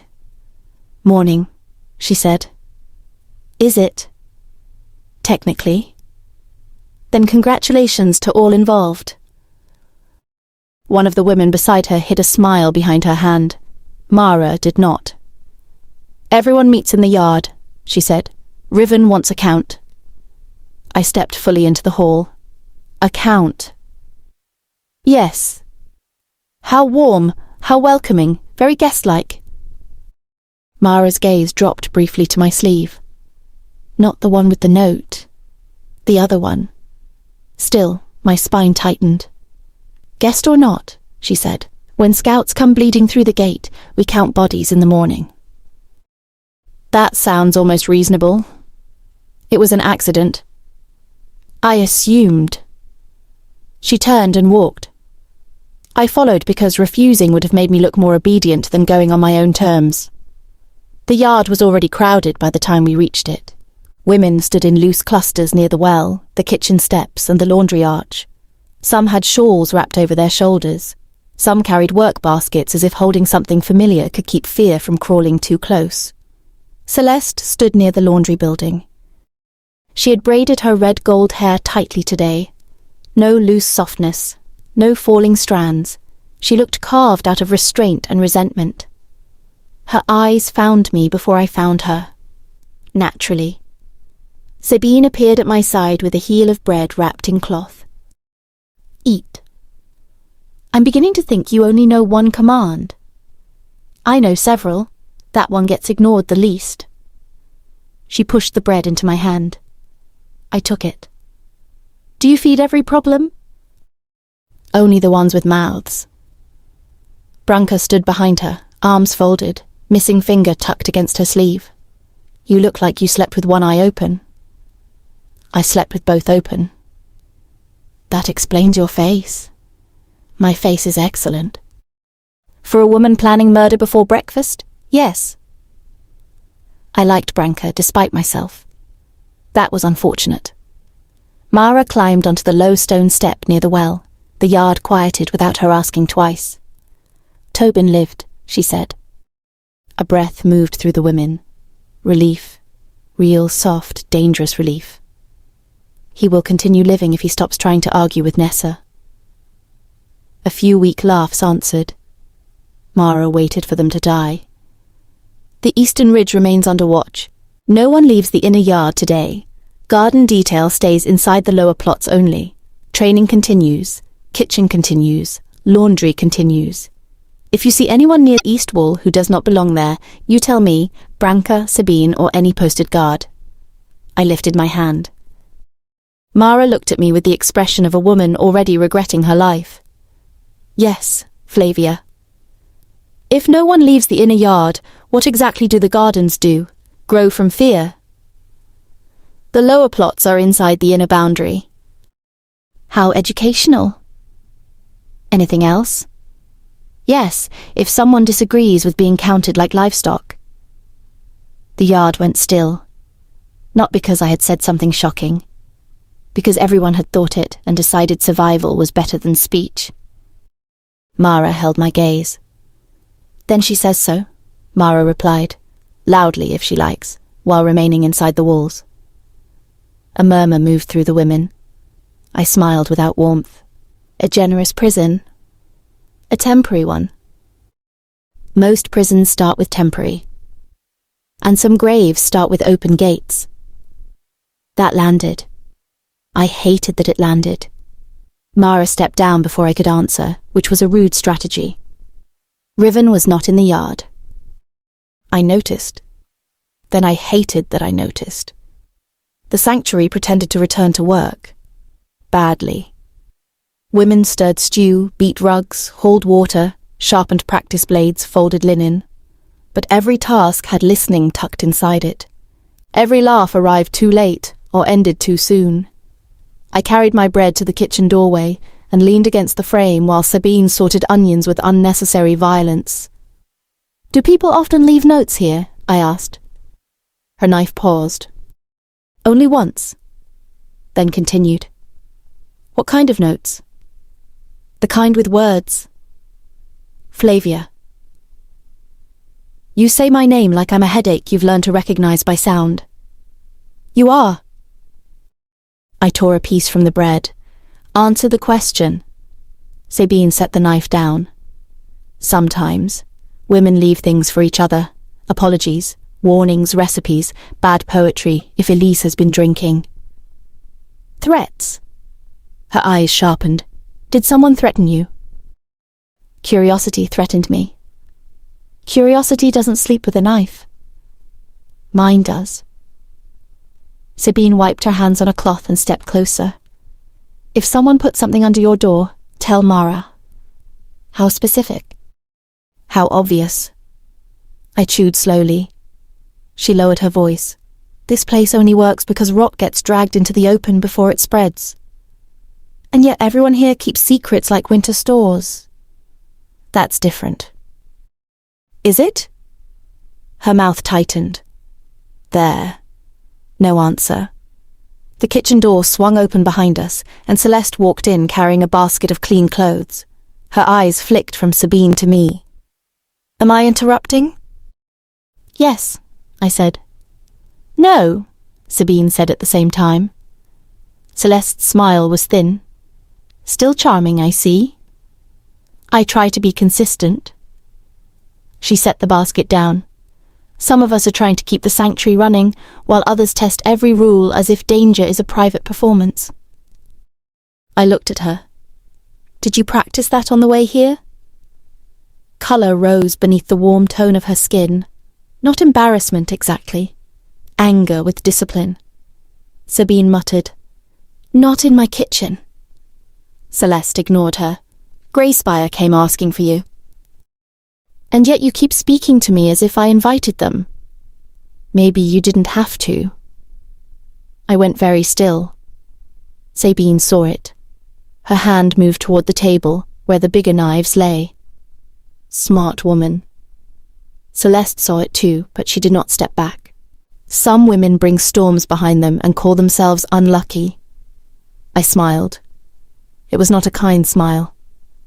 And some women stand at windows waiting for a man to look up and call it devotion. The kitchen air split cleanly down the middle. Sabine swore under her breath.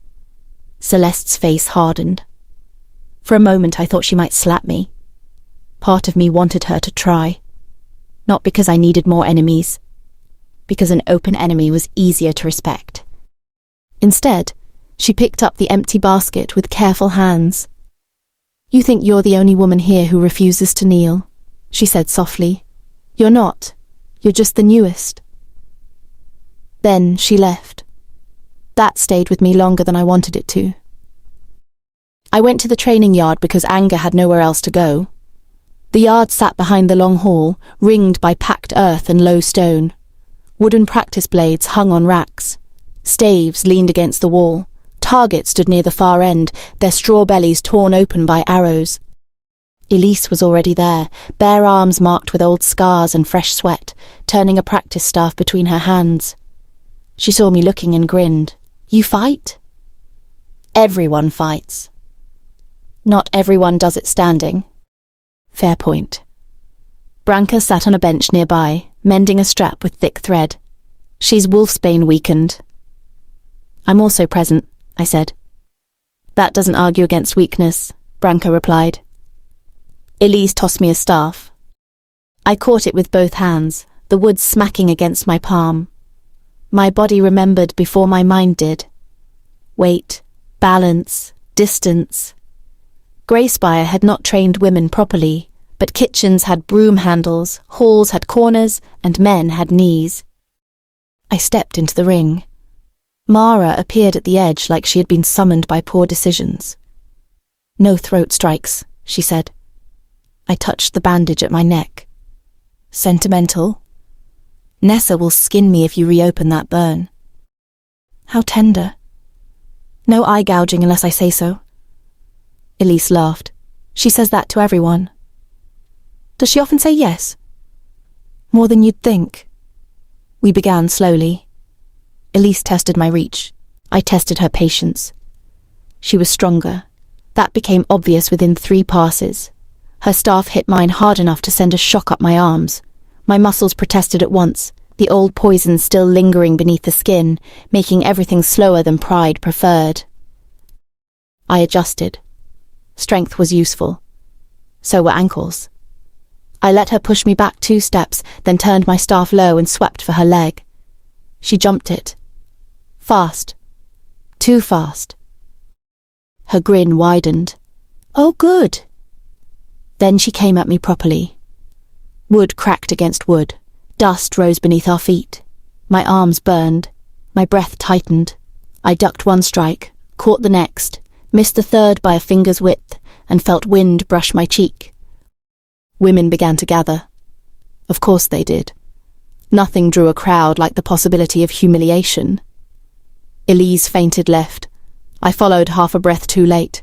Her staff clipped my hip, and pain flashed hot. "Point," Mara said. "I noticed," I snapped. "Did you?" I turned on her. "Would you like a staff too?" "No?"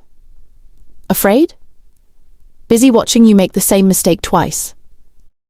The crowd made that sound people make when they do not want to laugh and absolutely do. My temper steadied me. Good. Anger knew my body better than fear did. I reset. This time, when Elise drove me back, I let myself stumble, her eyes lit with victory. She came in close. Too close. I dropped the staff, caught her sleeve, and used her own forward weight to turn her past me. She hit the dirt on 1 knee. The yard erupted.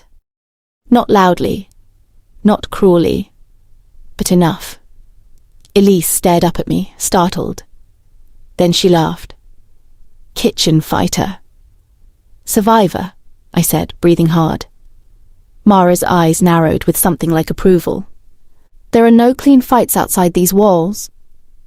I picked up my stuff. Then why teach clean ones? A voice answered from behind me. To learn what control feels like before you abandon it.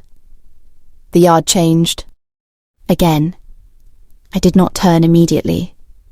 I hated that my wolf knew him before my eyes did. She lifted her head inside me, not submissive, not softened, but aware. Riven stood near the entrance to the training yard. Mud marked his boots. A tear cut through the edge of his sleeve. There was dried blood along one forearm, not enough to alarm him, enough to prove the ridge had not greeted him politely. Every woman noticed. Some lowered their eyes. Some straightened.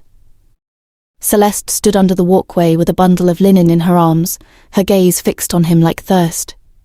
Riven looked at none of them. He looked at me.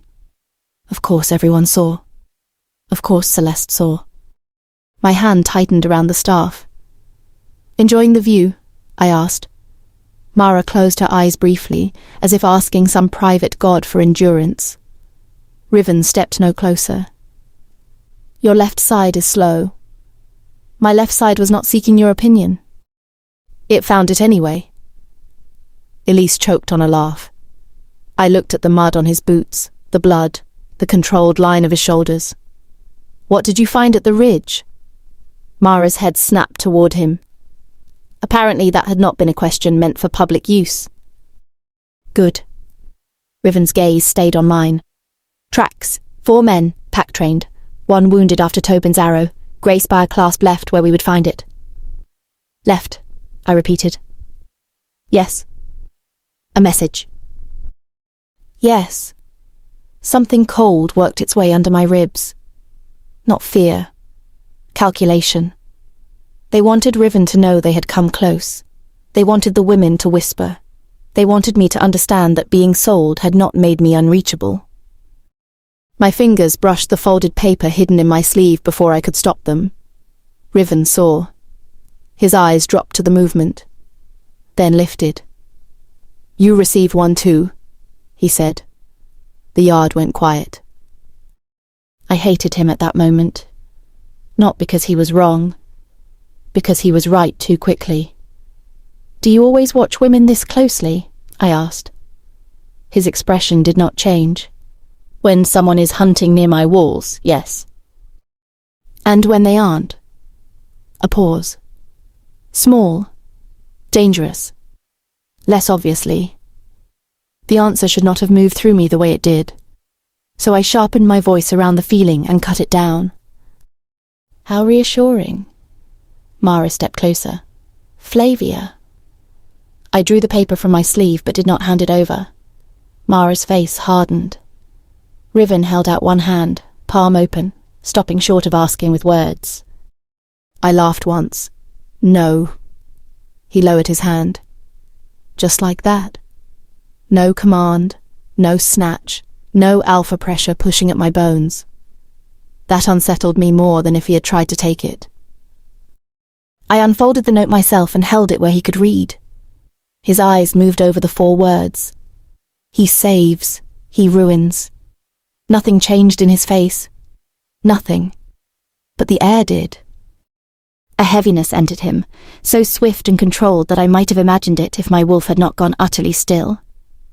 Mara read over his shoulder. Her mouth tightened. Who gave you this? She asked. If I knew that, I'd be less irritated. When? Last night, after Sabine's stew, before sleep failed me. Riven's gaze remained on the note. Did anyone enter your room? No. His eyes lifted to mine. Are you sure? I would know. I believe you. Those 3 words landed strangely. Too simply. Too cleanly. I folded the note again. Do you recognize the hand? No. The answer came after half a breath too long. I noticed. He noticed me noticing. A tiresome habit between us. Mara turned to him. We searched the quarters. No, Riven said. Her jaw tightened. Riven. No room searches without consent. And if someone inside is helping Grey Spire, then we find proof without making victims feel like prisoners. I smiled, but there was no joy in it. A bit late for that. His eyes cut to me. Not angry. Not wounded.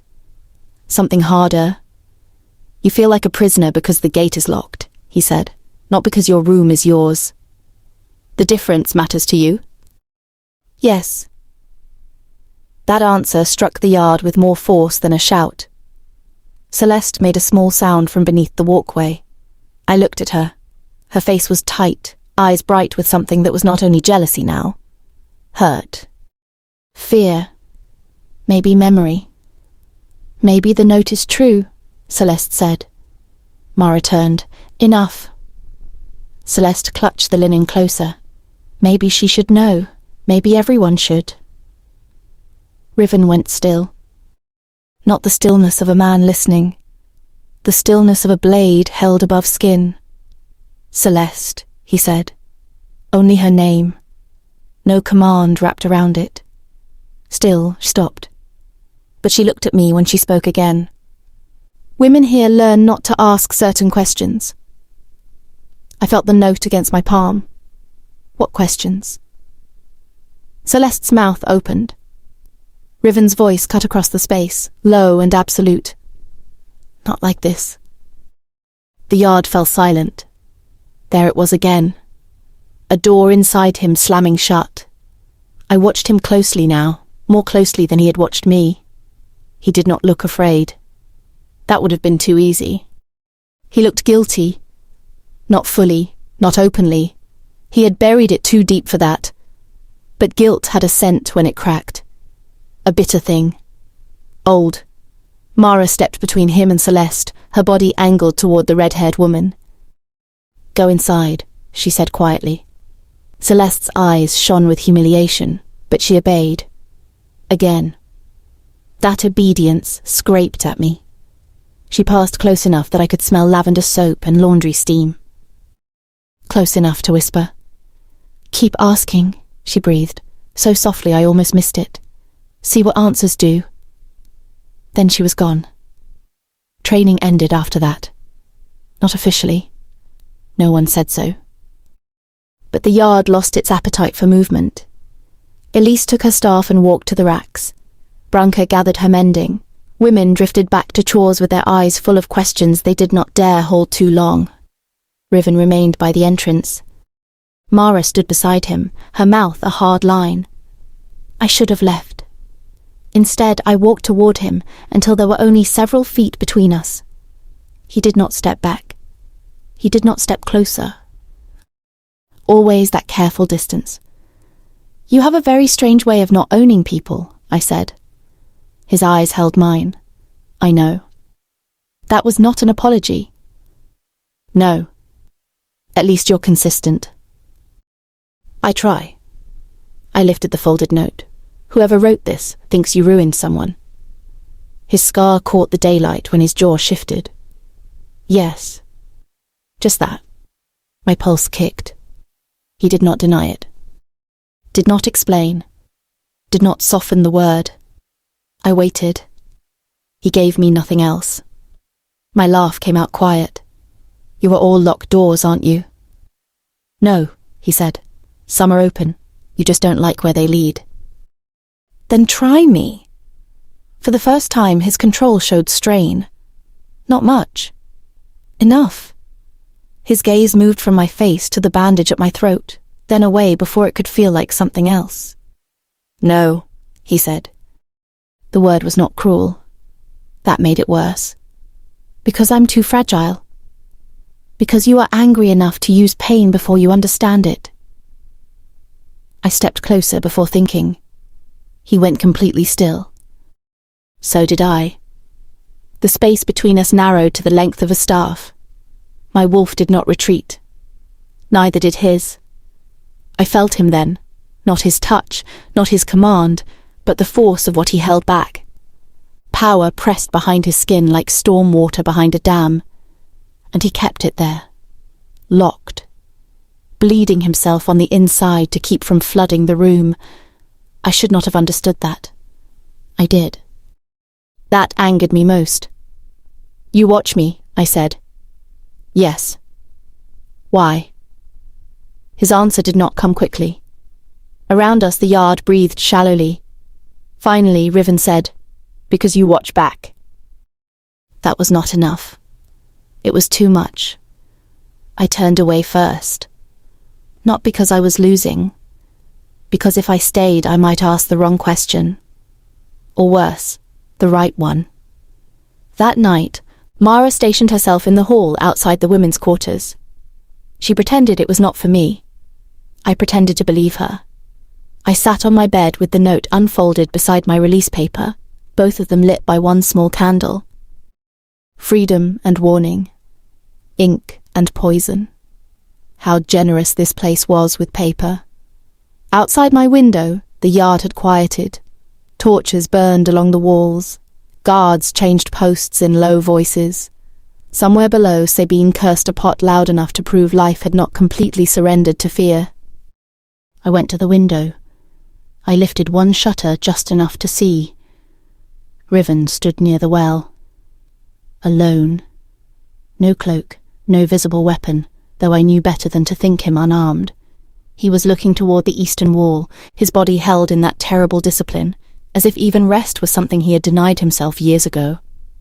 Then his head turned. He looked up at my window. Directly. No surprise, no apology. He had known I was there. I should have closed the shutter. I did not. We watched each other across the cold yard. No words. No promises. No kindness. Just the truth of two creatures who trusted silence more than comfort.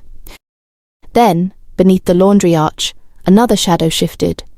Celeste. She stood half hidden in the dark, watching him watch me. And when her gaze lifted to my window, I saw that the sanctuary had grown another set of teeth while everyone was busy staring at the gate. I did not confront Celeste that night. Not because I was afraid of her. Because shadows made poor witnesses, and I preferred my enemies under light. I lowered the shutter slowly, leaving only a thin line of cold air between the wood and the frame. Across the yard, Riven remained near the well. Celeste remained beneath the laundry arch. And I remained in a room that locked from the inside, holding a note that proved locks were not the same as safety. Sleep came in pieces. Ugly little scraps of it. A wolf-jaw clasp, Cassian's voice beneath the moon arch, Marius smiling while men tightened wolfsbane around my throat, Riven's hand lowering when I refused to give him the paper. I woke before the bell with my knife under my palm. For several breaths I listened. No footsteps, no whisper beneath the door, no paper sliding over stone, only the sanctuary breathing around me, careful and awake. I sat up, rolled my shoulders, and looked at the table. The release document was where I had left it. The warning note too. Freedom and poison, side by side like cousins. By the time the first bell sounded, I had washed, tied my curls back, and used Nessa's oil again with great resentment. It still worked. I would have to forgive the oil eventually. Not Nessa, the oil. A knock came at my door. 3 taps. Firm, no apology. "Mara," I said. "Open if you're decent." "If I weren't, would that stop you?" "Yes." That answer paused my hand on the latch. Annoying woman. I opened the door. Mara stood in the corridor with her hair tucked behind one ear and 2 knives visible, which meant at least 3 were not.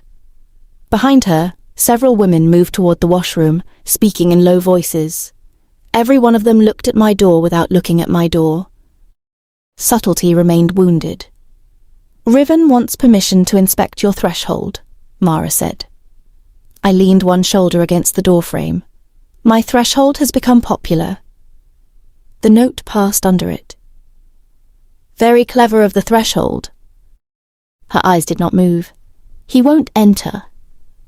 I didn't ask. "You were going to?" I smiled. "You're becoming presumptuous. I'm becoming more experienced." There was no softness in her tone, but no impatience either. Mara did not crowd, did not glance past me into the room, did not place one boot over the line. The line mattered here. That was the problem. A cage with manners was still a cage. But manners made it harder to spit at. "If I say no," I asked, "then I tell him no." "And he?" "Stands in the hall being unpleasantly calm about it." I looked past her. At the far end of the corridor, Riven waited. Of course he did.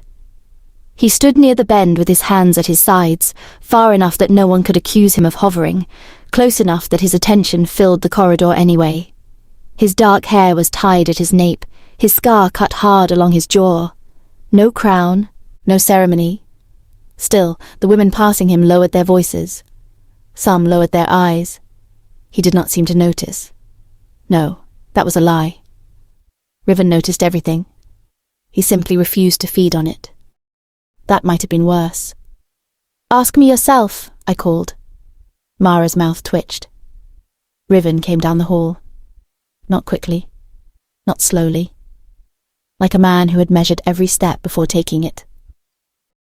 He stopped several feet from my door. "May Mara inspect your threshold and the corridor outside your room?" "Not you?" "No." "Why?" His eyes held mine. "Because you did not invite me into your room." "It's the threshold. It is yours." I hated the answer. Not because it was wrong. Because some part of me wanted it to be a trick, and he kept denying me the satisfaction. "You're very careful with doors," I said. "Yes. That usually means a man has opened the wrong ones." Something shifted behind his eyes. Small. Buried fast. Mara's gaze flicked to him, then away. "Interesting. May she inspect it?" Riven asked. I stepped back, leaving the door open but my body in the center of it. "Mara may, you may continue being decorative in the hall." "I have been called worse." I assumed. Mara crouched near the threshold. Her hands moved with a patience I respected. She touched the stone outside my door, the lower edge of the wood, the narrow gap beneath it. She did not cross into the room, not even with her fingers. That restraint had to be practiced, which meant it had once been necessary. I watched her closely. So did Riven. Mara lifted something from the corner where the door met the wall. A grain of dark wax. Then another. She held it against the morning light. "Candle wax," I said. "Not yours," Mara replied. I looked toward my table where my candle stood in its brass holder. The wax was brown gold. The specks in Mara's palm were black. "Common?" Riven asked. Mara shook her head. "Used in the east stair lamps, storage rooms, laundry arch." Laundry arch. My mind gave me Celeste beneath the shadows before I permitted it. I did not look at Riven. I looked at Mara. "Many people pass there?" "Yes," she said. "Enough that it proves nothing. Convenient. Evidence often is." She rose and dusted her fingers together into a small scrap of cloth, then folded it away. Riven's gaze had not left my face. "Did you see anyone last night before the note?" "Yes." Mara stilled. "Who?" Riven asked. I smiled without warmth. "Wouldn't you like to know?" His jaw tightened once. There he was. A crack in the stone. "You asked for honesty," he said. "I asked for freedom. Honesty was the cheaper offer." Mara exhaled through her nose. Riven did not move closer. "If there is a threat inside these walls—" "There is," I said. "Several, probably. Some wear knives, some wear longing, some write notes. And some withhold names out of spite. Spite has kept better women alive than trust. His eyes sharpened. For one moment the hall felt too narrow for both of us. Then the second bell rang. Mara stepped back. "Assembly." I looked from her to Riven. "Another count?" "Rules," Riven said. "How festive." His gaze dropped briefly to the bandage at my throat. Not with pity, with calculation, with something he cut away before I could name it. "You'll want to hear them," he said. "I doubt that." "You'll want to argue with them." I considered this. "Lead on." The long hall had been cleared of meal tables.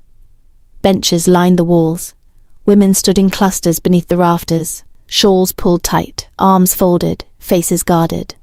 The hearth burned low, throwing orange light over stone and scarred wood. Near the front, behind Riven, someone had hung a board marked with carved lines. Rules. Actual rules. Not whispered customs. Not convenient obedience. Not for your own good floating loose in the air. Carved rules. That irritated me less than it should have. Celeste stood near the front. Of course she did. Her hair was braided neatly today, red gold woven close against her head. She did not look at me when I entered, which meant she had already seen me. Sabine pressed a cup into my hand as I passed. "Tea." "Do you ever greet people without feeding them?" "No." The tea smelled of ginger and bark. "What if I'm not thirsty?" "Then hold it and look less like you plan to bite someone." "I do plan to bite someone." "Then drink first." Branka snorted beside her. Elise grinned over the rim of her own cup. Mara took position near the door. Riven stood before the board. No throne, no raised platform. Still, every line of attention bent toward him. He waited until the hall quieted. "Grey Spire came within 2 miles of our eastern ridge," he said. A murmur rolled through the room, tense and low. They left signs meant to be found. They asked after Flavia by origin, not by scent. That means someone told them she arrived, or they guessed where Mara would take her. Faces turned toward me. Some curious, some afraid, some accusing. I lifted my cup. "Good morning to all of you too." A few women looked away. Riven continued. "Until we know which, the outer rules hold." He turned slightly toward the board. 1. No one enters another woman's room without invitation, not for suspicion, not for anger, not for comfort she did not request. His gaze moved across the hall. Some women lowered their heads. Not ashamed exactly. Remembering. 2. No taking bodies as payment, no offering them as payment, not to guards, not to me, not to anyone. The hall went very quiet. That rule had weight. Old weight. Riven's voice did not change. 3. No claiming, no mating bonds formed inside the sanctuary, no heap bargains, no dominance oaths. A sharp sound came from somewhere near the front. Not a word. A breath with pain inside it. Celeste's hands had clenched around the folds of her skirt. I looked at her, then back at Riven. "Why forbid grown women from choosing?" I asked. The hall reacted before he did. Shoulders stiffened. Eyes snapped toward me. Someone whispered my name like a warning. Riven only looked at me. "Because hunger can dress itself as a choice," he said.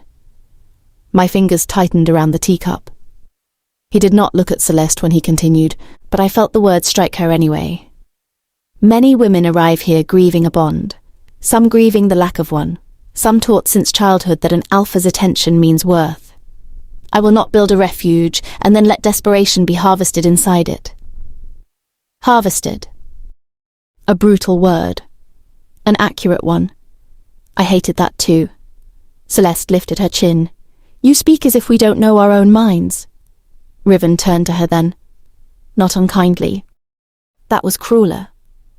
"I speak as a man who knows how easily power lies to the person holding it." Her face tightened. She would have preferred command, anger, anything she could push against. Instead, he gave her truth in front of everyone, and it stripped her of the dream without touching her. I almost felt sorry for her. Almost. 4, Riven said, turning back to the board. No one leaves the inner ward without escort while Greyspire is near. I lifted my hand. Mara muttered something under her breath by the door. Riven's eyes came to me. Yes. How is escort different from permission? It isn't always. A ripple moved through the women. He did not soften it. Permission can become a collar, he said. So can protection. That is why any woman who wants to leave this territory may state it before witnesses. She will be given supplies, coin if she needs it, and escort to a border not allied with the pack that harmed her. And if she wants to leave alone? I asked. Then she waits until we are not being hunted. So freedom has conditions. Survival does. That answer was too neat. I did not trust neat things. And if I demand to leave today? You may demand it. And I will refuse to open the gate. There it was again. Honesty with iron beneath it. The hall watched us like a match hovering over dry grass. I smiled slowly. You do understand why that makes you sound like every alpha who ever locked a door. Yes, Riven said. No defense. No temper. Just yes. It put my teeth on edge. Before I could answer, Celeste spoke. He keeps us alive. I turned my head toward her. I didn't ask your mouth to carry his answers. Gasps scattered through the hall. Celeste's eyes flashed. Riven's voice cut in, cold enough to still the room. No woman speaks for me. Celeste went rigid. The hurt on her face came so quickly I almost wished he had shouted instead. Almost. Riven looked at the room, not only at her. No woman belongs to my voice. No woman owes me defense. If I cannot answer for the rules I make, then the rules should burn. Silence followed. Deep silence. The kind that made people decide whether they had heard something noble or dangerous. I looked at the carved board again. Rules. Lines meant to protect. Lines meant to contain. Both could be true at once. That was what made this place difficult. After assembly, the hall broke apart in uneasy pieces. Women returned to tasks with too much to think about, and too little privacy to do it in. I stayed near the board after the others drifted away. The carved words were not fresh. Some had darkened with age. Some had been cut deeper, as if rewritten over the same line again and again. No claiming. The deepest line of all. I touched the carved letters with 2 fingers. First rule he made, Branka said behind me. I did not turn. The no claiming? Aye. Before entering rooms? Before everything. That told me more than she probably meant it to. I faced her. Branka stood with her mending basket hooked over one arm. Her eyes were sharp today, less amused. Why? I asked. She gave a dry laugh. Ask him. I dislike obvious advice. Then ask Celeste. My gaze moved toward the far door, where Celeste had disappeared moments earlier. Branka's mouth twisted. Careful, that one bleeds inward, makes a mess when it finally spills. Is that concern? For you? Not yet. For my flaws? Yes. I almost smiled. Then Nessa appeared at the side passage and pointed at me. You, healer's room. I have a name. I have patience. Move. I moved. Mostly because she was holding a needle. Tobin was awake when I entered, propped against pillows with the offended expression of a man forbidden from doing something stupid. New one, he said. Wounded one. Fair. Nessa checked the stitches at his side while he pretended not to wince and failed badly. He remembers something, Nessa said. My body went still. About Greyspire? Tobin's humour thinned. They asked if Riven had marked you yet. Something inside me went quiet. Not empty. Focused. Nessa's hands paused on the bandage. I looked at Tobin. Exact words. He swallowed. One said, "If the rogue marked the Underwood girl, Marius will want proof before the moon turns." Marius. My old Alpha's name in this room felt like dirt tracked across clean stone. Proof of what? I asked. Tobin shook his head. I was busy bleeding at them. Selfish. I'll do better next time. Nessa smacked his shoulder lightly. There will not be a next time. Tobin hesitated. There's more, I said. His gaze shifted to the doorway. Riven stood there. Again, not inside. Again, close enough to hear what mattered. Tobin's jaw worked. One of them called you an oath-breaker. The word entered the room and made a home for itself. Nessa went still. Riven did not. That was the frightening part. He simply absorbed it, as if the word had been shot at him before, and he had learned where to let it lodge. Oathbreaker. Not a monster. Not a rogue.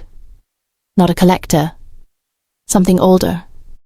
Something personal. I looked at him. What oath? I asked.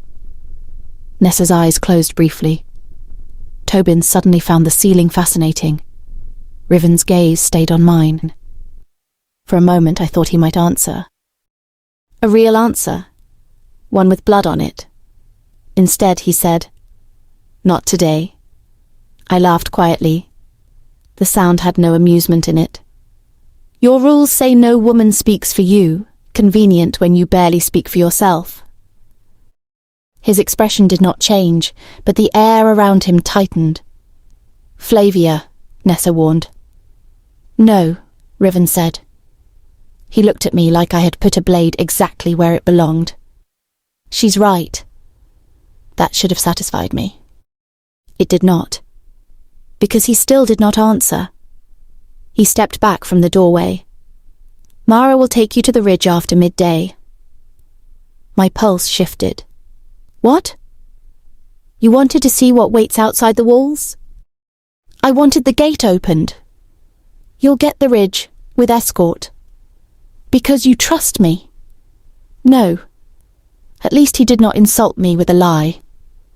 Because you need to understand what Greyspire left there, he said. I held his stare. And what did they leave? Riven's eyes darkened. A message, he said. Not for me. The room seemed to narrow around those words. Nessa tied off Tobin's bandage with more force than necessary. I turned fully toward Riven. For whom? He did not answer at once.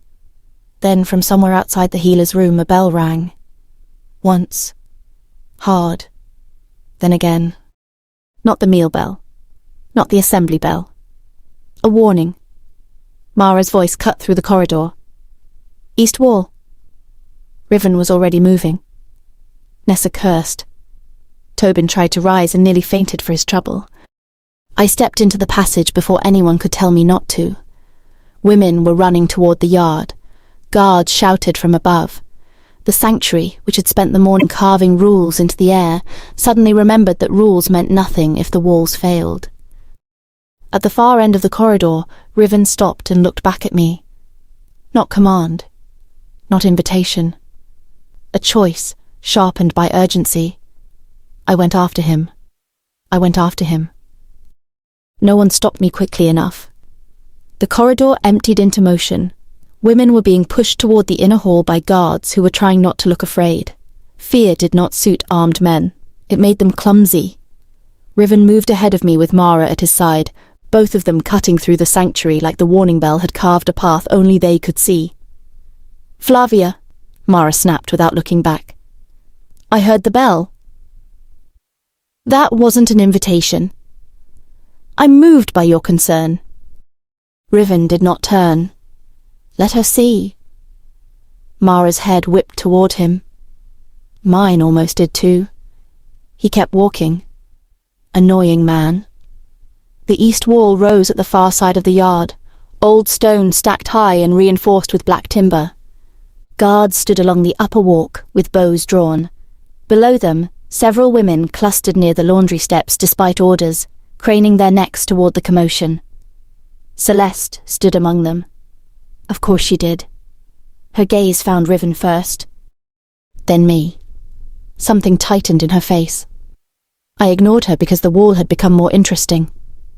Thomas, the crooked-nosed guard, stood beside the eastern post with one hand on the hilt of his sword. An arrow jutted from the timber beside him, buried only halfway into the wood. Not deep enough. That was my first thought. A grey spire archer would not miss strength at that distance. Even boys were beaten bloody until their arrows sank clean. Riven stopped before the post. "Who saw it land?" he asked. No one answered. Mara's expression sharpened. "Who saw it?" Thomas swallowed. "No one. Lyra found it when she came to hang the washing. She screamed. I rang the bell." A woman near the laundry steps stiffened. That must have been Lyra. She looked like she wanted the earth to eat her and apologize after. Riven's eyes moved to the arrow, then to the wall, then to the ground. "Not from outside," I said. Mara looked at me. So did everyone else. I pointed at the shaft. Wrong angle. Tomas frowned. It could have dropped. It would have struck downward. This went in straight, low, like someone stood here and shoved it hard enough to scare a laundry girl. Silence settled. Not the frightened kind. The worst kind. The kind with suspicion underneath. Mara stepped forward and pulled the arrow free. A folded strip of parchment was tied beneath the fletching with black thread. Dark wax sealed it. My skin tightened. Black wax. Like the grains at my threshold. Mara saw my face change. Riven saw Mara see it. He held out his hand. The note. Mara gave it to him. I stepped closer. If that has my name on it, I read it. His fingers paused on the seal. For a moment I thought he would refuse. For my safety, for his control, for whatever noble lie men used when they wanted to hold the knife and call it mercy. Instead, he broke the wax and opened the parchment. His eyes moved once over the words. Nothing shifted in his face. That was how I knew it was bad. "Read it," I said. "No." The yard went still. I smiled without warmth. "Careful, you're starting to sound like a locked gate." His gaze lifted to mine. There was anger there. Not at me. At the note. At whoever had written it. At himself, maybe. Riven's guilt always stood near him like a second shadow. "This was meant to frighten you publicly," he said. "Then let it fail publicly." Mara muttered, "She has a point." Riven gave her a look. She did not apologize. Good woman. He held the note out. Not into my hand. Toward the space between us. I took it without touching him. The parchment was rough beneath my brown fingers. The letters were dark, jagged, pressed deep. I read them once. Then again, slower. My throat tightened, but I did not give the watching yard the pleasure of seeing it. I lifted my voice. "Unmarked property can be reclaimed. Mark her, return her, or watch your sanctuary bleed. Ask him what his mark did to the first." No one moved. The sanctuary seemed to hold its breath around the words. Unmarked property. My old pack's language had followed me over the ridge, but it was the last line that cut differently. Ask him what his mark did to the first. The first what? Woman? Mate? Victim? Riven stood very still. Too still. Celeste made a small sound near the laundry steps. I looked at her. Her eyes were fixed on the note, but her face had gone tight with something older than jealousy. Recognition. Branka cursed under her breath. Sabine pushed through the women and came to my side without asking. She did not touch me. She just stood close enough that if someone came at me, They would have to pass through her first. I noticed. I disliked how much I noticed. Mara took the note from me when I allowed it. "No one is being marked," Riven said. His voice did not rise. It did not need to. The words struck every woman in the yard, some with relief, some with disappointment, some with hurt. That was the crack beneath Sanctuary's peace. There it was, opening right where everyone could see. A younger woman near the well whispered, "But if it stopped Greyspire?" "No," Riven said. She flinched. He turned toward the gathered women, the scar along his jaw hard in the daylight. "No woman here will be made shield for these walls, and not by bond, not by body, not by blood." "And if they come because of me?" I asked. He looked back at me. "Then they answer to me." I laughed once. "That is still a shield. You've just decided to stand in front of it." Yes. Too honest. Again. It was becoming a problem. Mara crouched near the post, studying the dirt. Boot marks are muddled. Too many people rushed over. "Of course," I said. "Panic is convenient." Her eyes flicked to me, then to the black wax still clinging to the thread. "That wax again," she said quietly. Riven's gaze sharpened. "From her door?" Mara nodded. The woman began whispering. Inside. The word did not need to be spoken. It crawled across every face. Someone inside had placed the note at my door. Someone inside had staged the arrow. Someone inside wanted Greyspire's threat to live among us, even when Greyspire itself waited beyond the ridge. Riven's jaw tightened. Mara said, "Now we search." "No." She turned on him. "Riven, no room searches without consent. This is not a love letter tucked under a pillow. This is a threat inside your walls." "I know what it is." "Then act like it." The yard went dangerously quiet. Mara had steel in her voice now. Not defiance exactly, not yet, but close enough that every woman there felt the edge of it.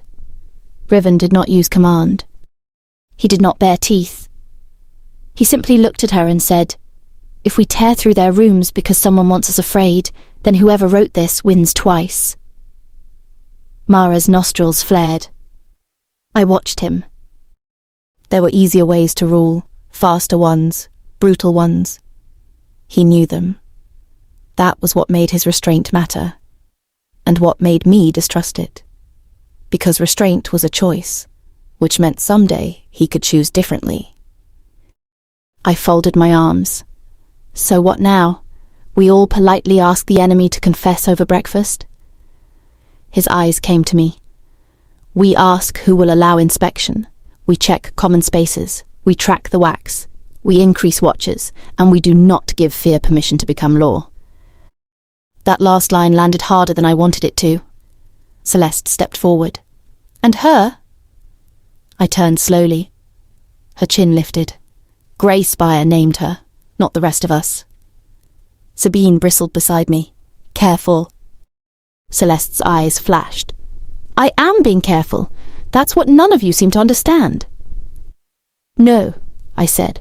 "You're being frightened and aiming it where no one will punish you." Her mouth tightened. Riven's voice cut in. "Enough." I did not look away from Celeste. Neither did she. For a heartbeat, I saw it clearly. Her anger was not simple. It was hunger turned bitter. Hope starved into resentment. She did not only fear Greyspire. She feared being unseen. And Riven, damn him, did not look at her even then.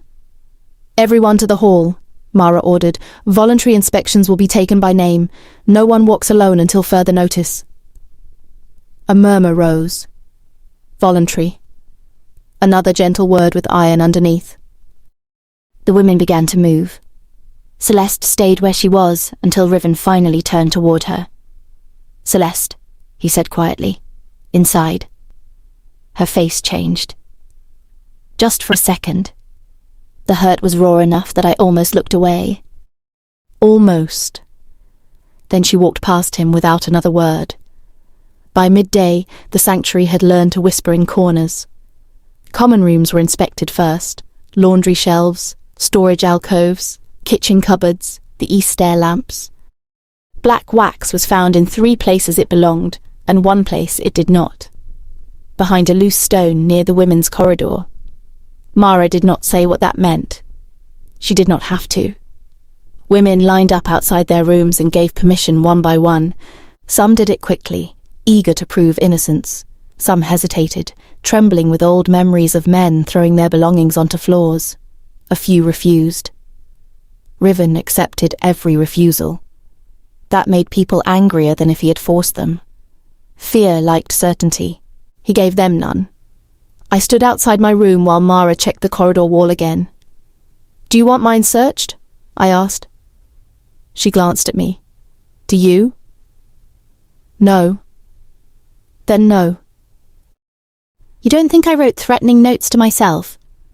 I think if you wanted drama, you'd use a bigger knife." I almost smiled. "You're learning." "I suffer for it." Down the hall, a woman began crying while Nessa stood at her door, speaking low and firm, not soothing, anchoring. This place was full of women trying not to remember being powerless. And now someone inside had handed memory a blade. I found Celeste at the laundry arch later. Not because I was looking for her.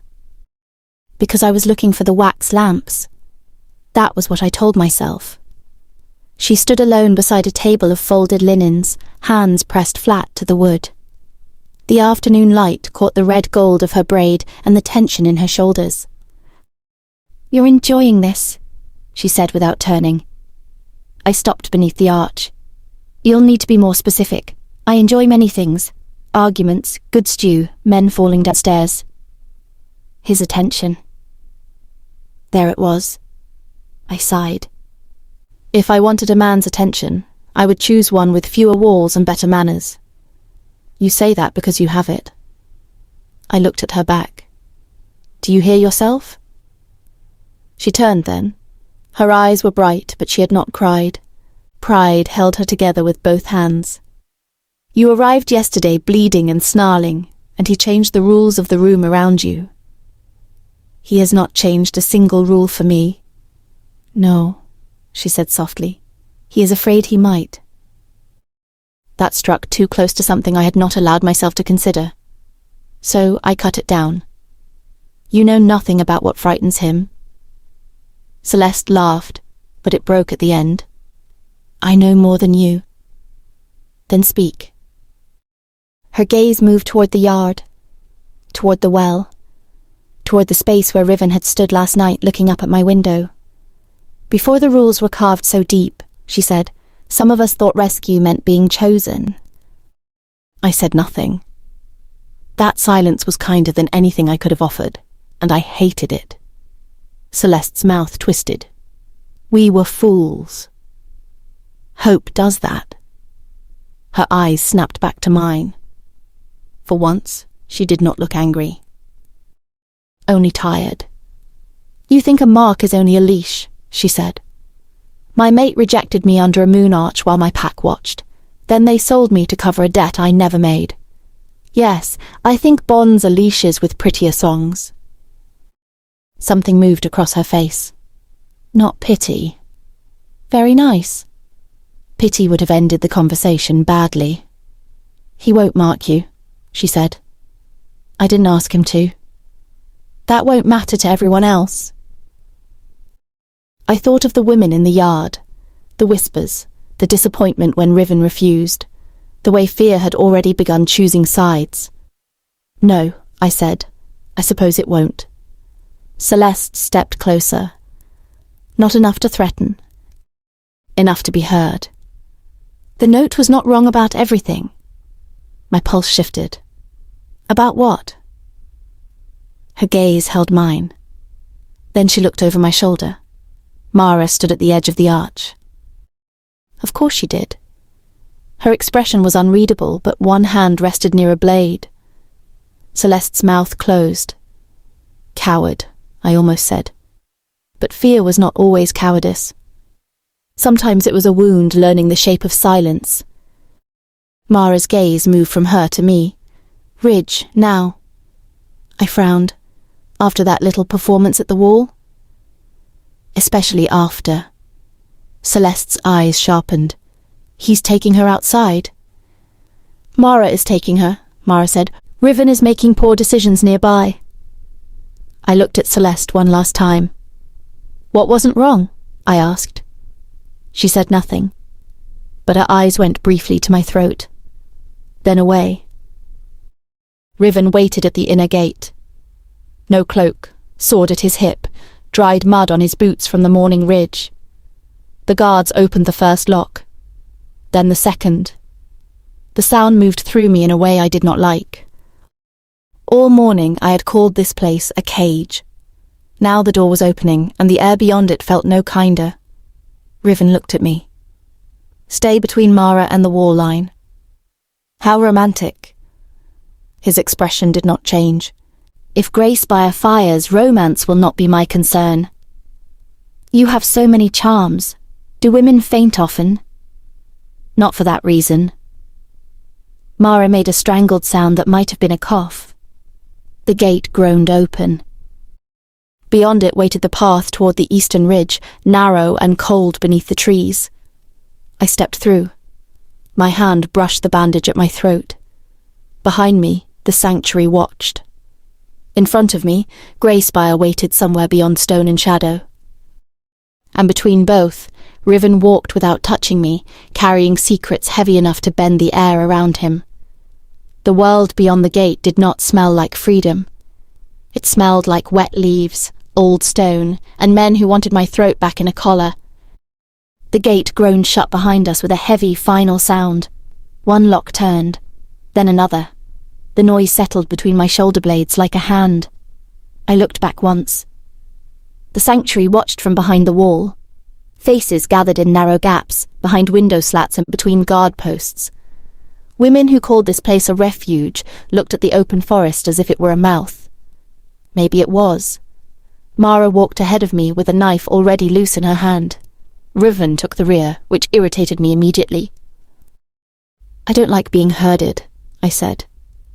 You're not being herded, Mara replied. I glanced back at Riven. Then why is he behind me? To stop anything that comes from behind. And if I run? Riven's voice came calm and low. Then Mara stops you first. Mara reached to her belt, drew a short blade, and offered it to me handle first. Riven's gaze sharpened. Mara did not look at him. If she runs, she'll run armed. I took the blade. The weight was good, not fancy, not ceremonial, useful. I might like you today, I told her. Don't make it a habit. Riven said nothing, but I felt the silence of him. Dense, measuring, unhappy. Good. The path down from the sanctuary narrowed quickly, swallowed by trees and stone. Moss clung to the rocks in dark clumps, roots twisted across the earth like knuckles. Somewhere high above, a crow screamed once and went quiet. The forest here was not wild in the simple way of woods left alone. It had been trained, not by gardeners, by survivors. I saw the signs once I knew to look. A low branch bent at a wrong angle. A shallow pit hidden beneath leaves. Thin, silver-threaded wire stretched between two rocks, high enough to catch a running man's shin. Friendly place, I said. Mara stepped over the wire. We discourage visitors. With hospitality like this? With broken legs, mostly. Riven moved behind me without sound. That was unfair for a man his size. Big men should announce themselves with snapping branches and arrogance. He did neither. It made my wolf restless. Not frightened. Aware. And I hated how often that was happening around him. We walked for several minutes before the sanctuary disappeared completely behind the trees. No wall, no smoke, no voices. Only forest, ridge, and the knowledge that somewhere beyond it, Greyspire still existed, rotting under the same sky. Mara paused near a stone marked with 3 slashes. Boundary, she said. I looked at it. Yours? Riven answered from behind me. No. I turned. No? No pack owns this stretch. Yet you built a hidden sanctuary inside it. His eyes held mine. I used land no one wanted. That is usually what men say after they take something. Mara gave a quiet sound that might have been amusement if she had not buried it so fast. Riven did not smile. Sometimes. At least he did not dress lies in silk. That made him worse. We moved on. The air changed as we climbed, colder, sharper. The ridge rose ahead, a dark line of snow breaking through the trees. My boots found mud, then gravel, then damp earth again. I saw the blood before anyone pointed it out. Rust-dark smears on rock. Tobin's, probably. The young scout had bled here and still had enough spite in him to lie to Greyspire's face. I respected that. Mara crouched beside the marks. This is where he fell. How many came through? I asked. 4 we know of, Riven said. Greyspire? Yes. I studied the ground. Marching boots, pack issue. Marius likes his men looking identical. Easier to pretend they're loyal. Riven stepped beside me, still not close enough to touch. You know their tracks. I know their shit. Mara huffed once. The ridge opened into a small clearing, half stone, half trees. The wind moved harder here. It carried damp bark, old smoke, and something bitter enough to wake the burn at my throat. Wolfsbane. My body knew it before my mind did. My throat tightened. Then I saw it. At first I thought it was a dead snake nailed to the trunk of a pine. Then the wind shifted again. Old iron, leather, wolfsbane, my own dried blood. I stopped walking. My collar hung from the tree. The same collar Mara had cut from me at the boundary. The same one Greyspire had locked around my throat after Cassian rejected me, and Marius decided my body made a fine payment for debt. It had been split where Mara's blade had bitten through, but someone had dragged it from wherever she'd thrown it and nailed it here like a trophy. Black wax sealed a strip of parchment to the leather. My hand tightened around the knife until the handle dug into my palm. Mara's voice came low. I threw that into Thorncut Ravine. They climbed for it, Riven said. I laughed once. It sounded wrong in the trees. All that work for me? Fucking flattering. Riven stepped forward, broke the wax, and took the parchment down. He read it. His face did not change. Of course it did not. I hated him for that. Give it to me, I said. He held it out. Not close, not in my space. Always the careful bastard. I snatched it from him and read. Tell the Underwood bitch the collar still fits. If she wears his mark, bring proof. If not, we put ours back on. For a moment the forest sharpened around me. Every branch, every stone, every breath. Bitch. Collar. Mark. My life reduced to ownership again. Different men, same rotten language. I folded the parchment slowly. My fingers did not shake. I would have cut them off before allowing that. They want me scared, I said. Yes, Riven replied. They want you to mark me. Yes. They want the women inside those walls to start wondering if one mark would save everyone trouble. Mara looked at me then. Riven did too. Good. Let them hear I was not stupid. I stepped toward the tree. Riven's voice cut through the wind. Don't. The word scraped my spine. I looked back over my shoulder. Do not start. There may be... I said do not start. I took another step. The next thing that happened was not loud. That was what made it worse. Stop! Riven's command struck through me like iron through water. Not shouted. Not angry. Just alpha. My body froze. My breath stopped halfway in my chest. My wolf slammed against the inside of my skin, furious and trapped.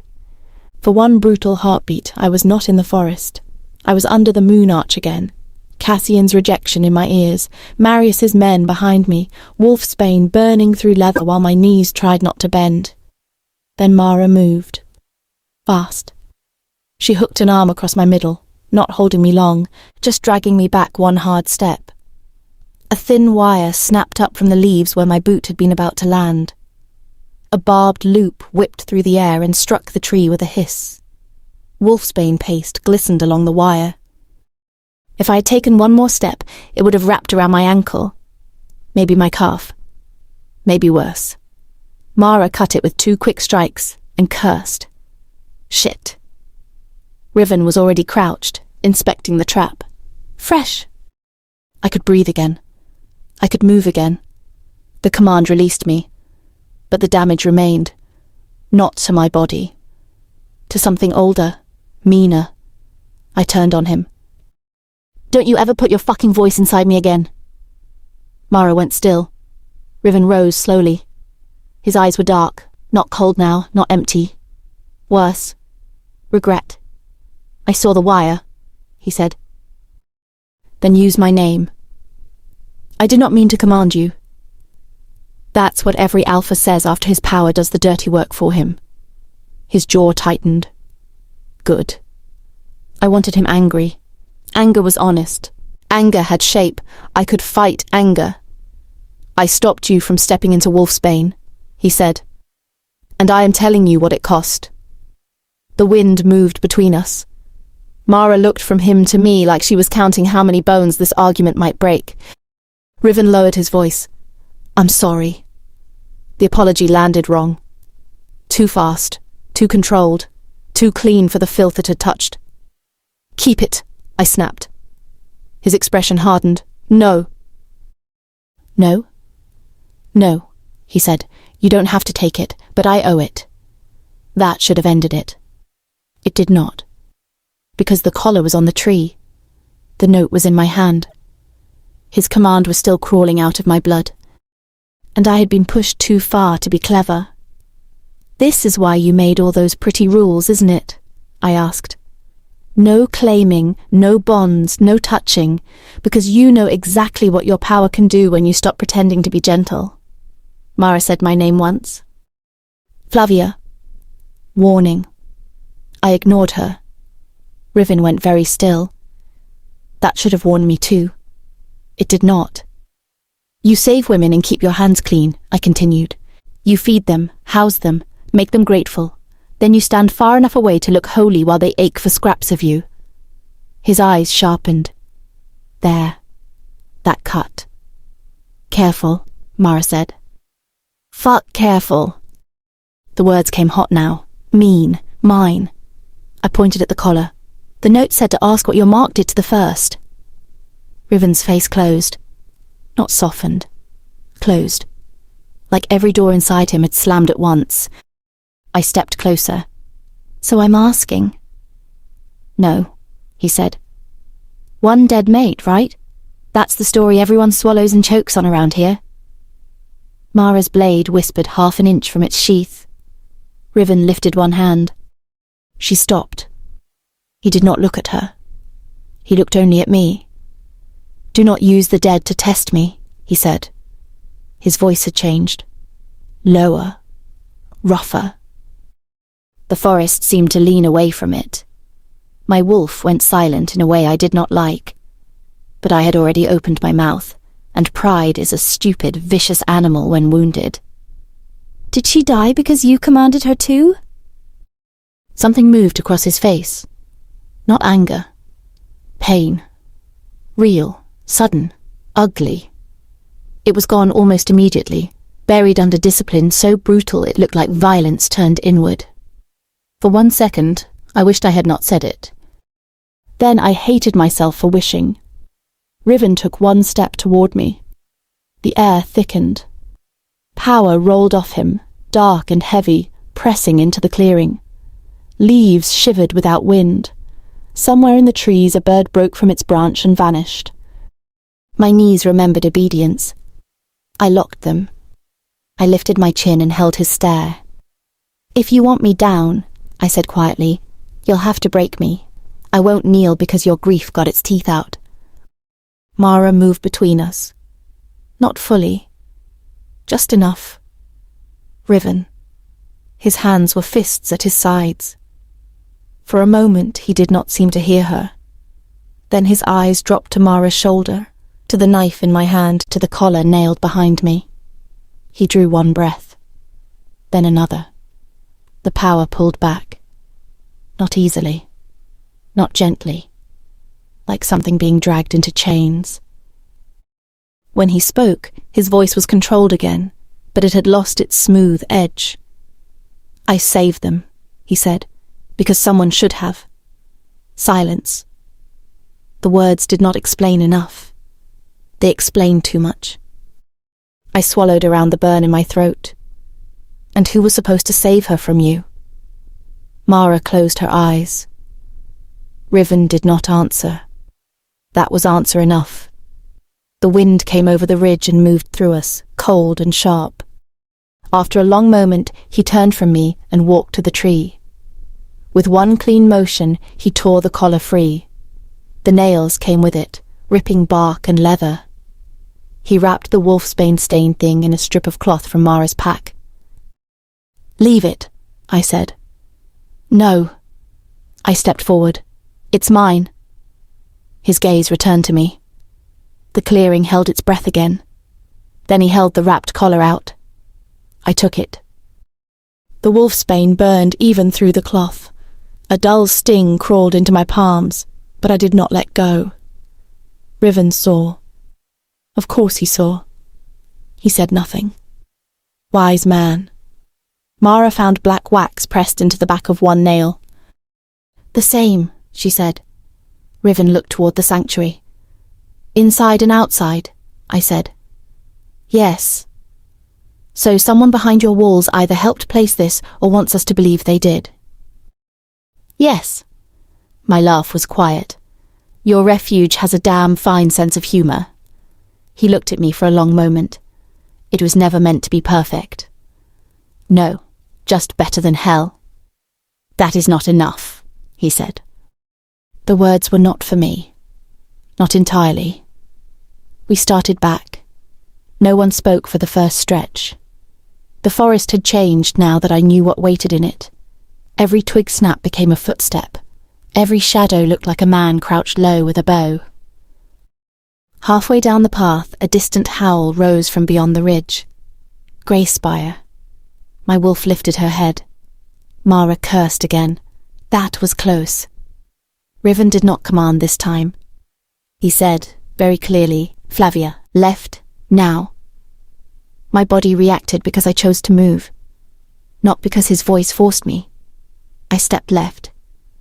A second later, something hissed through the trees and struck the trunk where I had been standing. An arrow. Riven moved in front of me.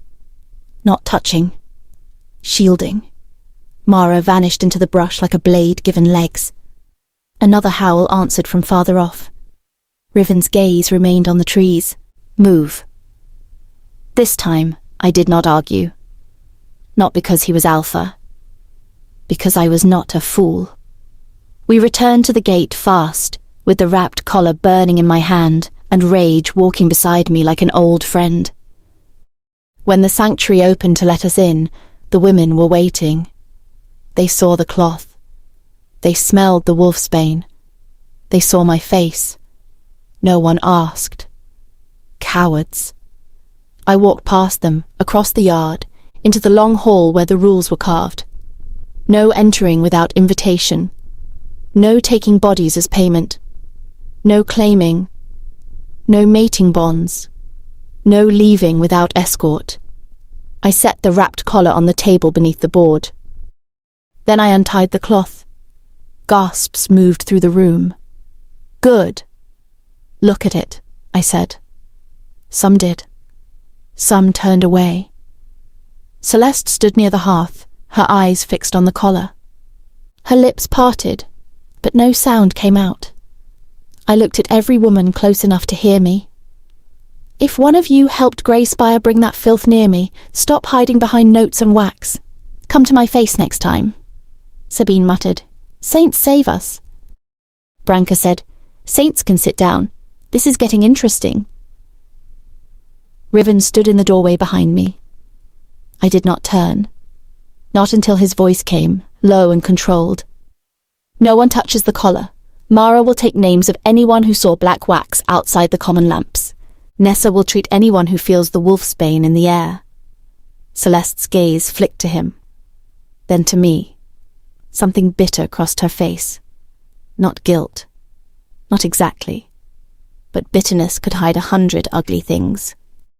Later, in my room, the burn in my palms had settled into a dull throb. Nessa had offered salve. I had refused. Then accepted. Because pride was useful, but blisters were inconvenient. A knock came at my door after the evening bell. 3 taps. Not Mara. I knew before he spoke. Flavia. I sat on the edge of my bed, palms open on my knees. If you're here to be noble, I'm tired. I'm here to apologize properly. That sounds like a nobility wearing clean boots. A pause. May I speak from the hall? I stared at the door. Then I laughed under my breath. Even now. Even after the command. The bastard still asked. I stood and opened the door halfway. Riven stood outside, hands empty, shoulders held with that punishing control. The corridor torchlight cut hard across his scar. I use my voice on you, he said. Yes. I told you I did not mean to. That does not undo it. No. I am sorry. I looked at him for a long moment. Sorry is cheap. Yes, he said, but still owed. Damn him. Damn him for knowing the difference. My throat worked once. I hated that too. Why save women you refuse to touch? I asked. Really, not the carved board version, not the pretty shit about safety. Why collect broken mates and then starve them of the one thing they were trained to want? His eyes did not leave mine. I don't collect them. Fine. Rescue, steal, shelter, pick whichever word lets you sleep. I don't sleep much. That was not an answer. No. I stepped closer to the threshold. He did not move. Do you want worship? I asked. Is that the secret? You built a temple full of women taught to kneel, and you get to be the holy man because you never fuck them. His jaw tightened. Good. Bullshit looks different on every man, I said, but it still stinks. For a moment, I thought he would leave. Instead, he said, You are not wrong to question me. Generous. You are wrong to think refusal is mercy when it costs nothing. His voice roughened. It costs. That quieted me. Not because it satisfied me. Because the words came from somewhere raw. I asked the question before caution could stop me. What was her name? The corridor seemed to shrink. Riven's face went still. Not empty this time. Wounded. Then closed. Not tonight. Tomorrow, then. His eyes held mine. You'll keep asking, he said. Yes. I know. He turned as if to leave. I spoke before he could take a step. Would you have stopped yourself today? His back went rigid. Mara stood at the far end of the hall, half hidden in shadow.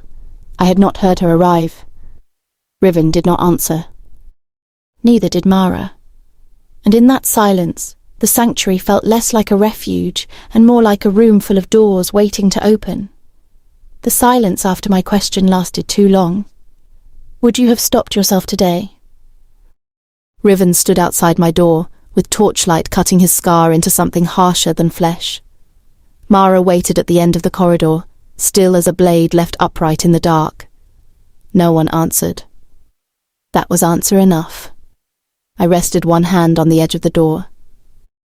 You could lie, I said. Riven's eyes held mine. I could. But you won't. No. Honesty again.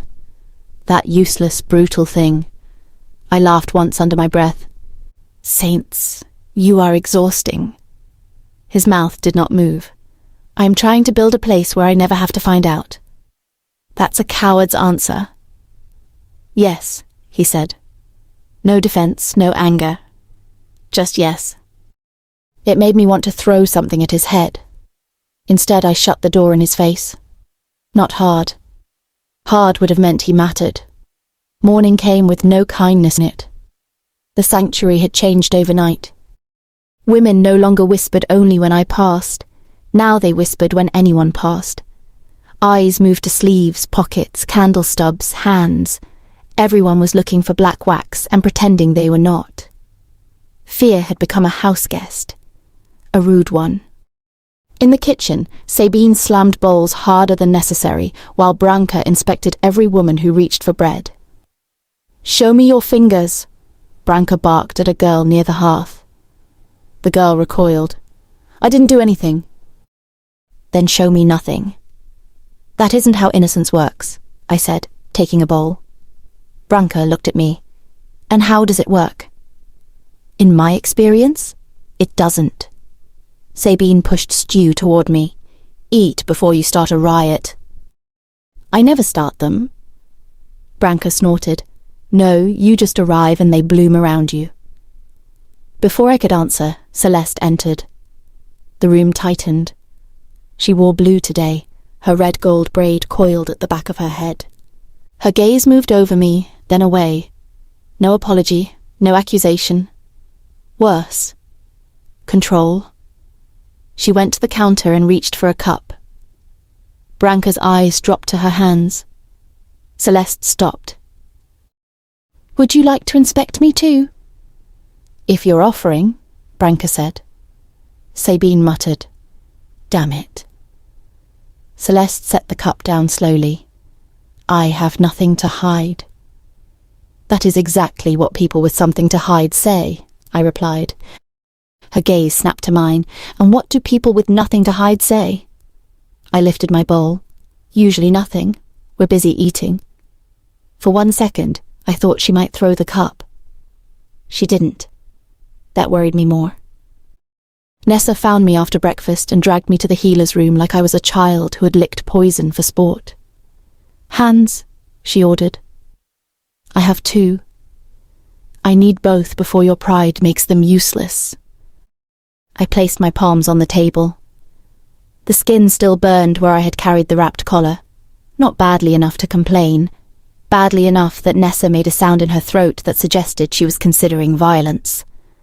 "You touched wolfsbane cloth with bare skin." I was emotionally occupied. "You were stupid." Many emotions look similar. She cleaned the burns with something that stung like truth. I did not pull away.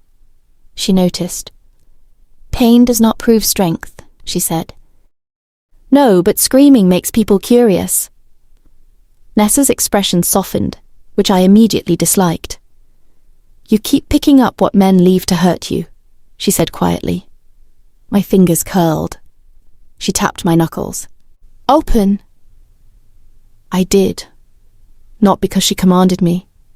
Because she was right, and I hated wasting good medicine. By midday, Riven called everyone to the long hall. The collar lay on the table beneath the carved rules, sealed now inside a glass box with iron bands around the corners. Even through glass, I could smell the memory of wolfsbane. Riven stood beside it. Mara stood near the door. The women stood in clusters with spaces between them that had not been there before. Riven's voice carried without effort. "The outer gates remain sealed. Watches are doubled. No one walks the corridors alone after the second bell." A murmur rose. He let it. Then continued. "No rooms will be searched without consent."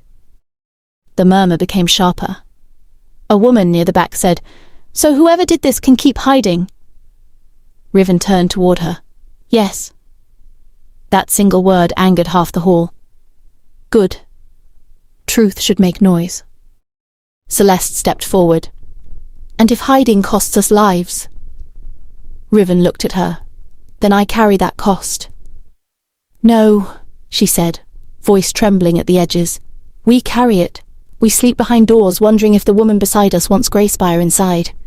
We eat with our backs stiff. We watch you protect her while the rest of us wait to bleed. Her words hit the room exactly where fear had already made a wound. Several women looked at me. I looked back. Let them. Riven's expression did not change. I will not buy safety with Flavia's body. Celeste flinched as if he had struck her. The hall went silent. There it was. Not a rule. Not an argument. Her name in his mouth, placed between danger and protection. I should have felt defended. Instead, I felt exposed. You could have said any woman's body, I said. Riven's gaze moved to mine. Too late, bastard. The room had heard him. So had Celeste. So had every jealous, frightened, lonely heart under that roof. He inclined his head once. Any woman's body. No, I said. Don't clean it now. Mara closed her eyes for half a breath. Riven said nothing. I stepped away from the wall. Do not make me the saint of your fucking restraint. I am not here to be proof that you are better than other alphas. His jaw tightened. Good. Let him bleed a little in public too. I know, he said. Do you? Yes. But his eyes said something messier. Something he did not want the hall to see. Celeste saw it anyway. I watched her face close around the knowledge. That was when I understood. Jealousy did not need a kiss. Sometimes it only needed a look. I followed him after the assembly. Not because I wanted to. Because if I did not cut the thing open now, it would rot. Riven stopped in the empty training yard where winter weeds had pushed through the packed dirt. He knew I was behind him. Of course he did. You should not have followed me alone, he said. You should stop saying things that make women want to commit crimes. He turned. The yard was cold. The sky hung heavy overhead. Somewhere beyond the wall, a watchman called to another. I crossed my arms. Her name. His face closed. No. Her name, Riven. The wind moved between us. For a moment I thought he would deny me again. Then he said, Seren. The name landed softly. That made it worse. I had expected something sharp, something cursed. Instead, it sounded like a woman who might have laughed once, a woman who had existed before she became a warning. Seren, I repeated. Pain moved through his eyes and vanished. I hated that I had seen it. What did you do to her? His throat worked once.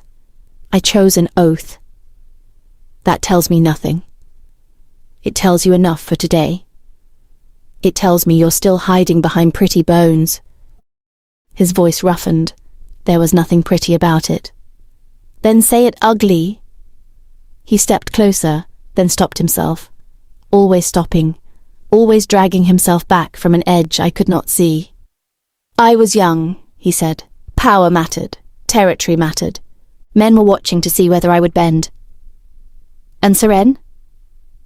She asked me not to take the dominance oath. My stomach tightened. Did you? His silence answered before his mouth did. Yes. The yard seemed to shrink. And she died because of it. His gaze did not leave mine. Yes. No excuse. No softness. No, I didn't mean to. Just yes. The word should have satisfied the part of me that wanted truth. It did not. It opened another door. What kind of oath kills a mate? The kind made by men who think love should survive anything they do to it. That was the first thing he had ever said that sounded like confession instead of control. I stepped back. He noticed. Of course he did. Flavia? No. He stopped. Good. I asked for the truth, I said. That does not mean I owe you comfort after you give me a piece of it. I know. Stop knowing everything. It's irritating. For the first time, almost nothing changed in his face. Almost. but the corner of his mouth moved like it had forgotten how. Then the west bell rang once. Not warning. Signal. Riven looked toward the wall. Stay inside tonight.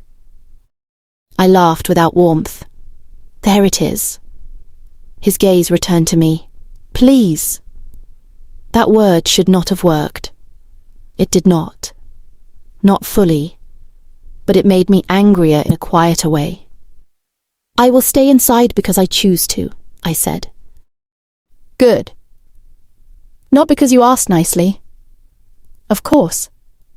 Bastard. Yes. I hated him. A little. Not enough. That was the problem.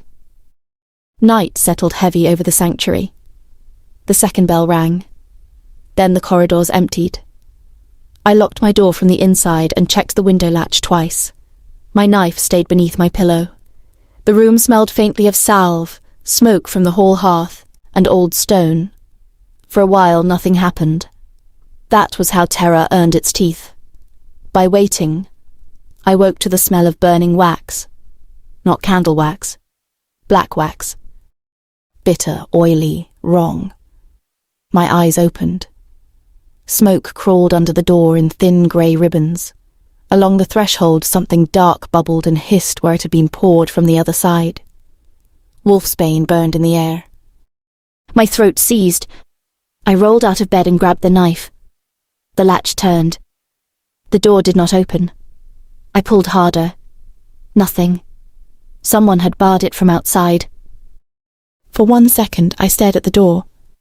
Then I laughed. It came out rough and ugly. A room that locked from the inside. A sanctuary with rules. A refuge full of doors. And still, someone had found a way to make a cage.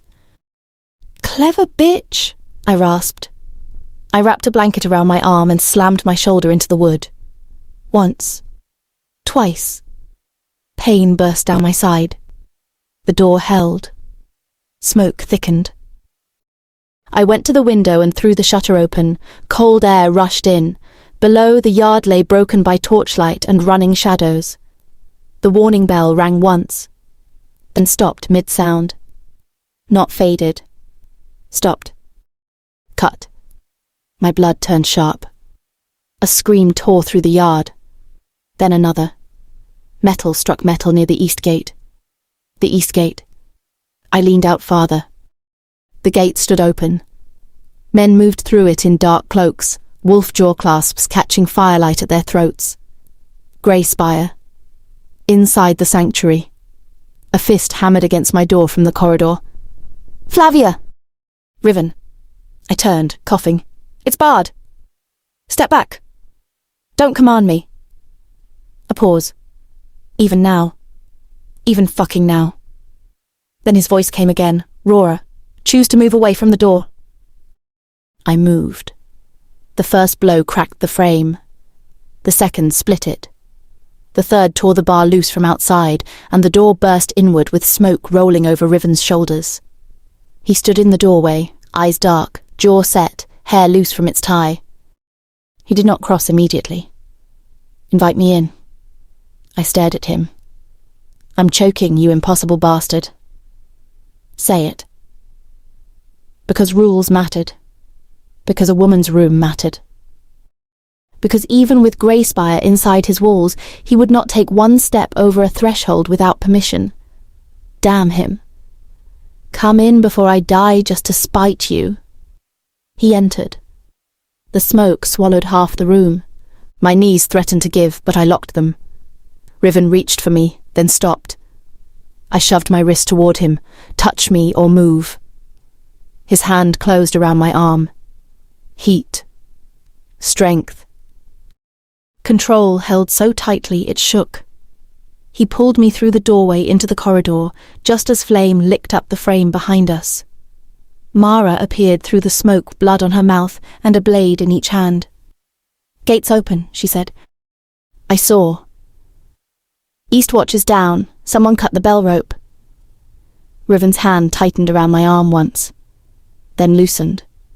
He let me go. I hated that I noticed both. We ran. The corridor spilled into chaos.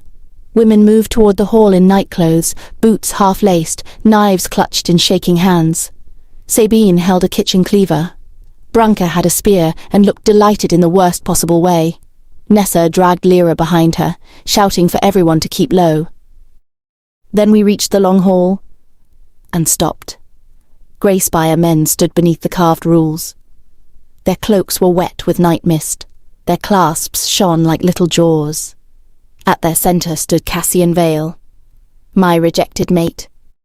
The man who had looked me in the eyes beneath the moon arch and cut our bond like I was spoiled meat. He smiled when he saw me. There she is. My knife lifted before thought could catch it. Riven stepped half a pace in front of me. Cassian's gaze dropped to where Riven had touched my arm. His smile widened. Careful, rogue. A hand around her does not count as a mark. Mara snarled low beside me. Then a soft voice spoke from behind the Grey Spire men. I told you he wouldn't mark her. Celeste stepped out of the smoke. Her red gold braid hung loose over one shoulder. In her hand was a key blackened with wax. The hall broke open with silence. Celeste looked at Riven, not at me. Tears shone in her eyes, but her voice was steady. I only wanted you to choose. Cassian raised a crossbow. Not at Riven. At me. Riven's power slammed into the room. Down! The command hit before I could brace. My body obeyed. My knees struck stone. All around me, women dropped. The arrow screamed over my head. Cassian laughed. And from the floor, with smoke burning my lungs and Riven's voice still inside my bones, I understood the trap had never been the gate. It had been him.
To find